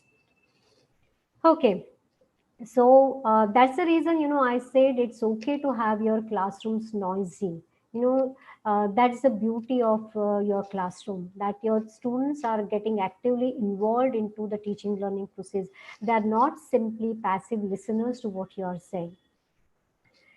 Okay, so there are another activity, think, pair, share. Okay, so I'm just mentioning some of them. You can find out sufficient material. I'll also share some of the resources related to this.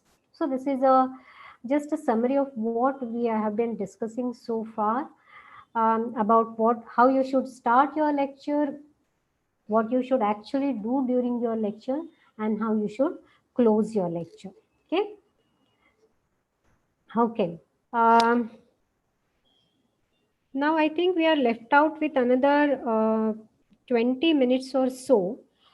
So what I'm going to do is, I'm just quickly going to take you for another 10 minutes. I'm quickly going to take you through some slides, which will help you in understanding how you can use these recommendations in online medium also, because we are not going to meet our students immediately, at least for some time. There is not much clarity when we will be able to see our students in our classrooms, but at least till then, we should be able to the show must go on. We should be able to continue contributing towards making this teaching learning process more and more meaningful.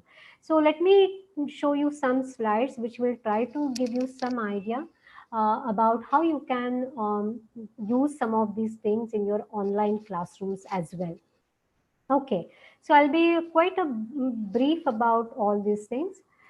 So here are my some recommendations if you are using online medium as your course delivery mechanism. So recommendation 1, keep your videos short and insert reflection spots. So why to keep videos shorts? Remember we talked about chunking.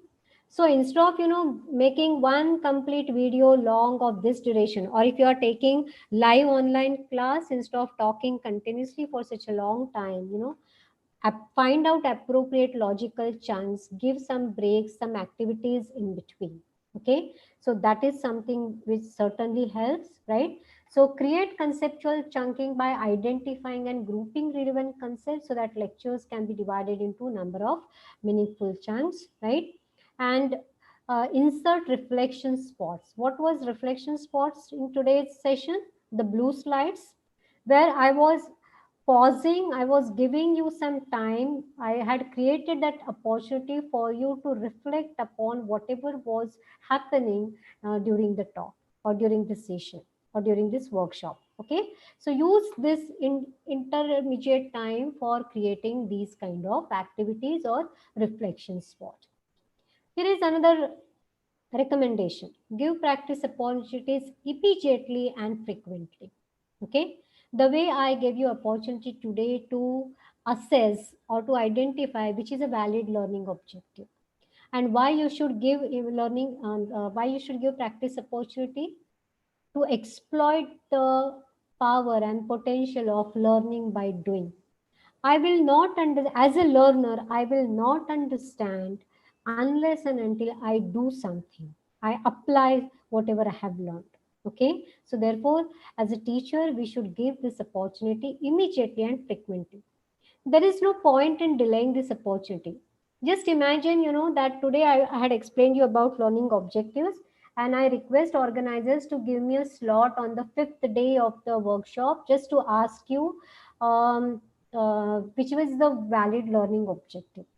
I don't think, or you all will agree to this, that this won't help you the way it helped you today to immediately identify what are the learning objective, because there you got an opportunity to immediately self-assess your own learning and to get clarification or seek clarifications about the misconceptions. Okay, so keep this in mind, right?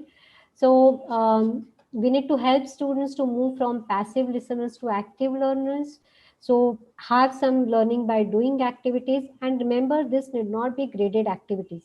I mean, let us not get our students terrified by these activities. Oh, I'm going to get graded out of this. This has marks, so my final grades will get affected because of that. No, this is formative assessment. Let us give them opportunity to learn. This is a part of learning, and this is actually not assessment.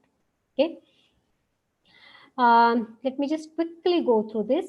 Just to operationalize this, I have picked up a topic, small topic of from Signals and Systems, a second year course in electrical engineering. So suppose, and the topic that needs to be covered is overview of signals and system classification.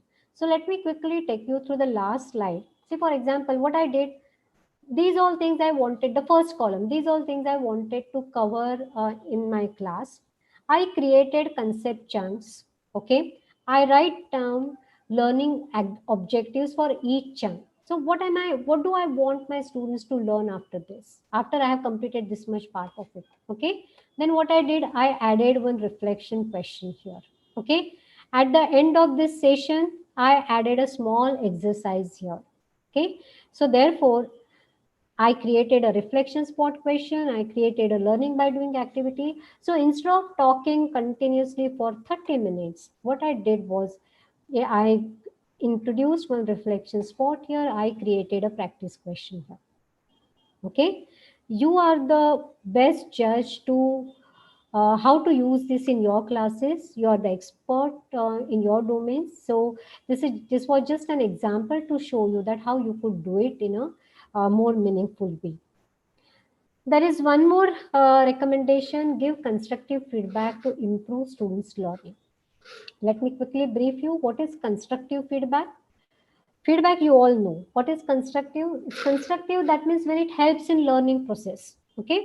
So what we should do? So here is my question. Practice makes one perfect. No doubt about it, but with a question mark.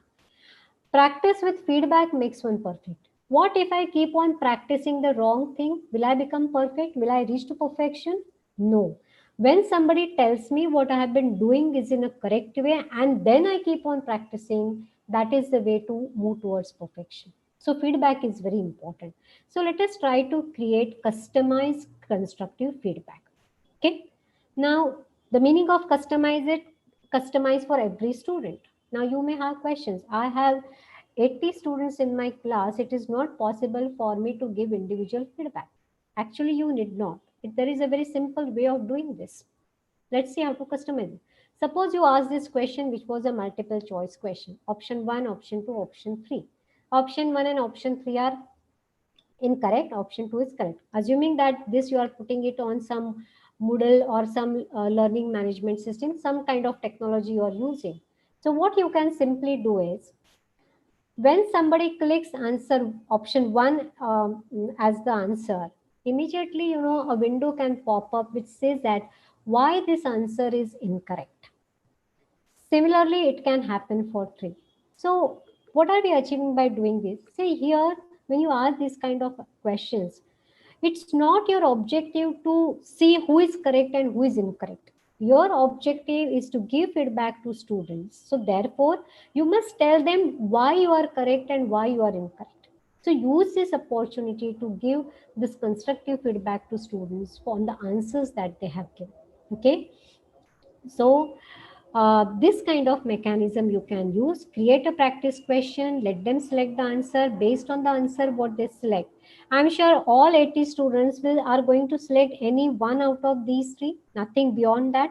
So for every student will feel, suppose one student select option 1, other one selects option 3, they immediately come to know why option 1 is incorrect, why option 3 is incorrect. And that explanation is actually the misconception or the doubt they had in their mind during the learning process. And here is an opportunity for you to clear that doubt, even though you are not meeting them face to face. Okay, so that's how these technological affordances are actually helping us. Here is another recommendation: provide diverse resources that incentivize the access to it. So with technology, we can make use of documents, activities, videos. There are NPTEL videos, there are web links, so many resources are available. So make use of these resources available to them. Students may select whatever they prefer, whatever way they like. And if you think that there are some mandatory resources that they must see, so then the question that you will ask is, I always share these resources, but students don't listen to that. They or how do I ensure that they have read this? Just simply, close this by simply asking a small question. Just ask a small question at the end of it. How to do that? Here is an example. Suppose, on particular topic, I shared some video lecture notes or web resources. What if, I ask a question like this? Video lecture ABC from XX to YY explains the concept of ABC. What reason is given in the video for studying non-causal system in spite of they being physically unreasonable? So these kind of MCQ sort answer questions you can ask, which will ensure or which will force students to go and see those videos to answer these kind of questions. So this is one way of making students learn better. And fourth one is leverage on peer learning. Students enjoy learning with their peers. Okay, so if you are using any technology platform like Blackboard or Moodle, you can use the discussion forums over there. Okay, now many times a concern is Students start discussing anything on the discussion forums. So how do I channelize that discussion? So throw a question, so that discussion keeps on happening around that question. So the students themselves will, you try to solve the doubts of their friends, and then that will be a good way of uh, making use of this peer learning opportunity. So anchor discussions around the questions and ask a question related to that. I mean, something like this.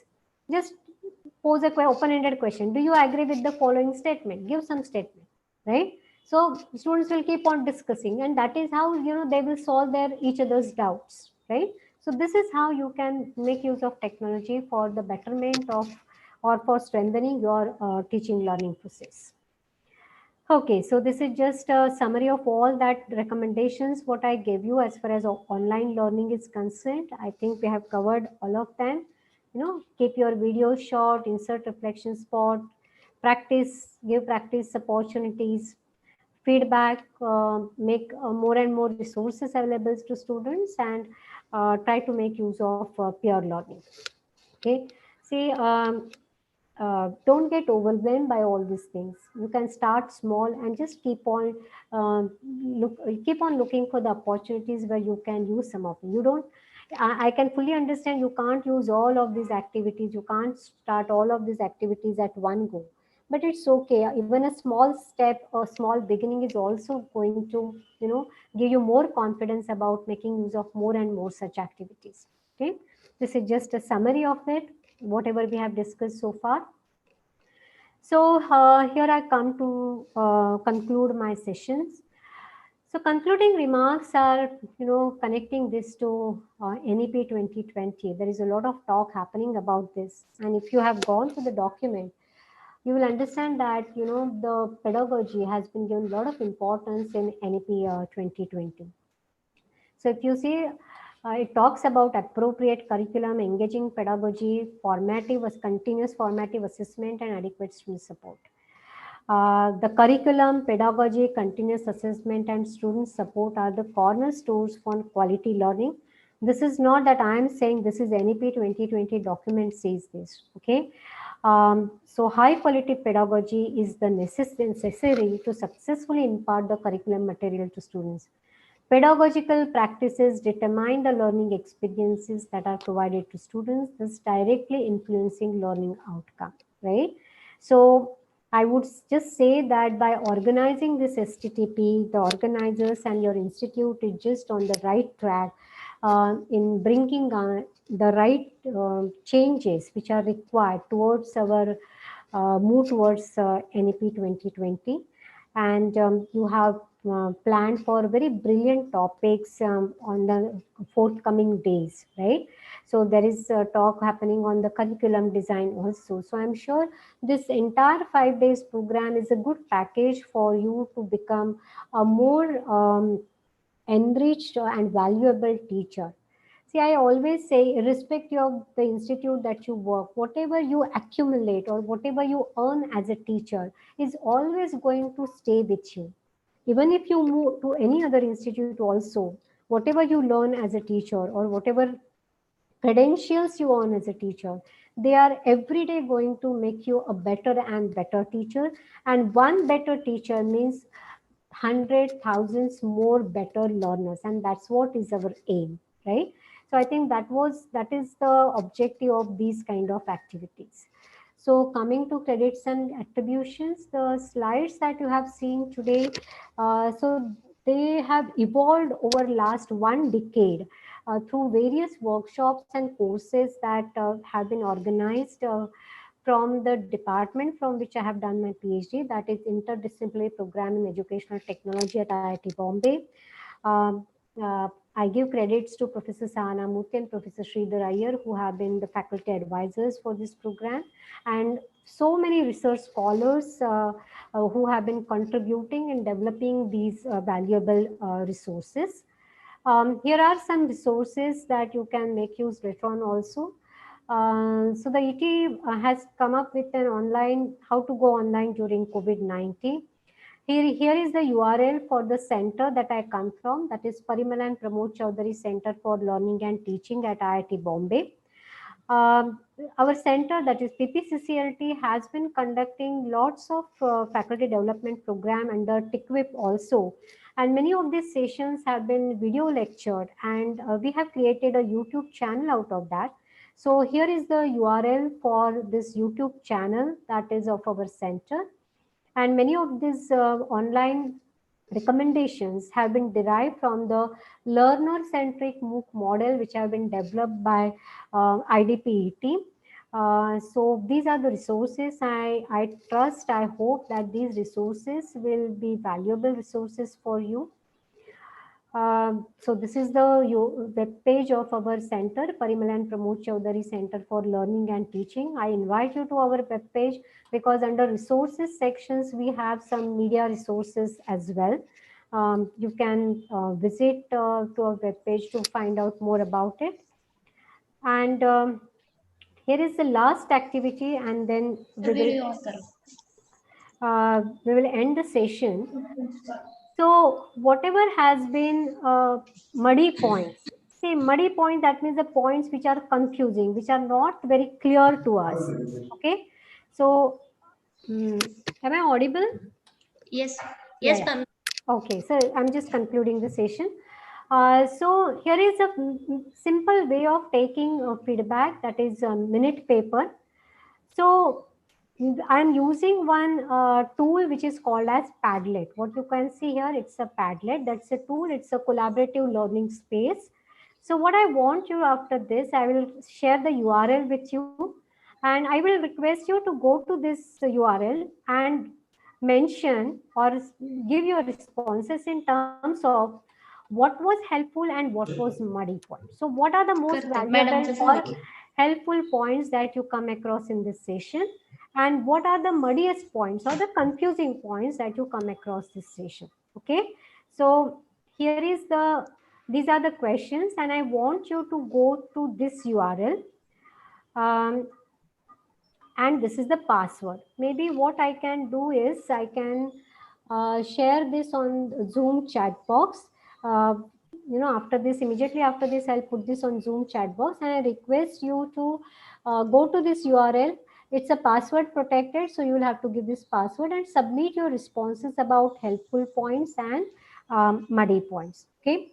So that's all from my side. A big thank to the organizers and to the management and authorities, and to the participants for being patient and being very interactive audience throughout last years. And we are approachable at these email IDs, or you can also write to us on our official email ID of the center.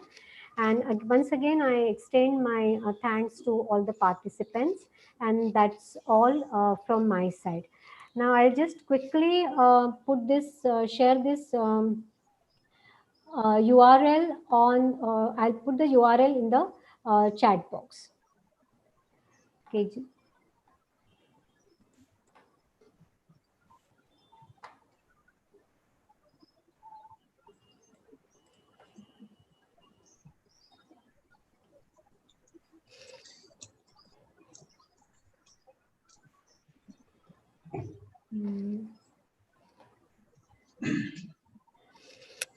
So I have posted the URL here. I'm also posting the, sharing with you the feedback.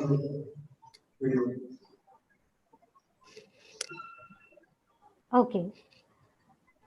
Fine. So that's all from my side. And if there is time, and if anybody has any questions, I don't mind taking up some questions for another 5-7 minutes or so.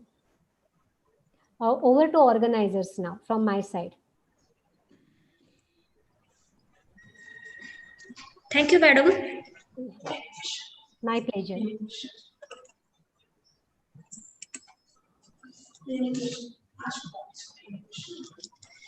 If participants have any question, they can ask to ma'am.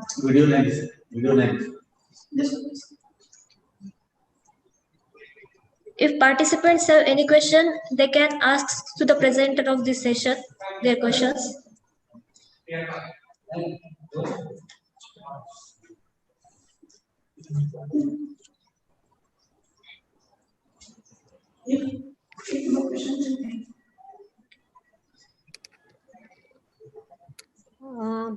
If there are no questions, that's okay. I just a gentle reminder to submit your, I mean, you can submit your official feedback to the organizers, but you can also submit a feedback on this Padlet. So that will give you hang of how to use Padlet. So I have shared the URL as well as password. So I just request the organizers to once again circulate the URL as well as the password with the participants. Okay, madam. Thank you for such an interactive and engaged session. It is my immense pleasure to propose a vote of thanks to you, ma'am. First, I would like to thank Dr. Mrunal Patwardhan for very informative, interactive, and engaged session on effective design of student-centered online teaching learning. And madam very nicely explained it how should we deliver a quality education based on student-centered teaching and learning. How should be the education measurable, so how should be it should be measurable, and assessment should be student centered, not only teacher centered but also student centered. So thank you once again, ma'am, for joining us and guiding us. My heartful vote of thanks goes to AICTE and ISTE for approving this program. And again, I will thank all the participants for interacting with our presentation presenter very nicely, and being very calm and confident audience throughout the presentation. So thank you all. I will once again remind to the participant to fill out the feedback form provided by our institution, as well as go visit the URL provided by Dr. Patwardhan, and don't forget to give your feedback. So we will meet on next session tomorrow. I wish you all the best for upcoming sessions, and happy learning. Keep learning. Good day to you all. Thank you.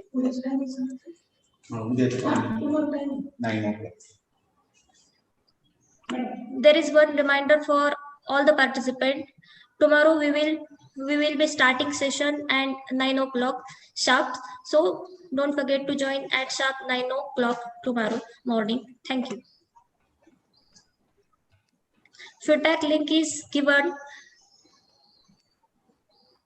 Okay, if link is not working, we will provide another link. So stay tuned in the chat box. We will providing another link. Okay, thank you all. So I'm just logging out from the session. Thank you so much. It was a pleasure to be here on this platform. Thank you.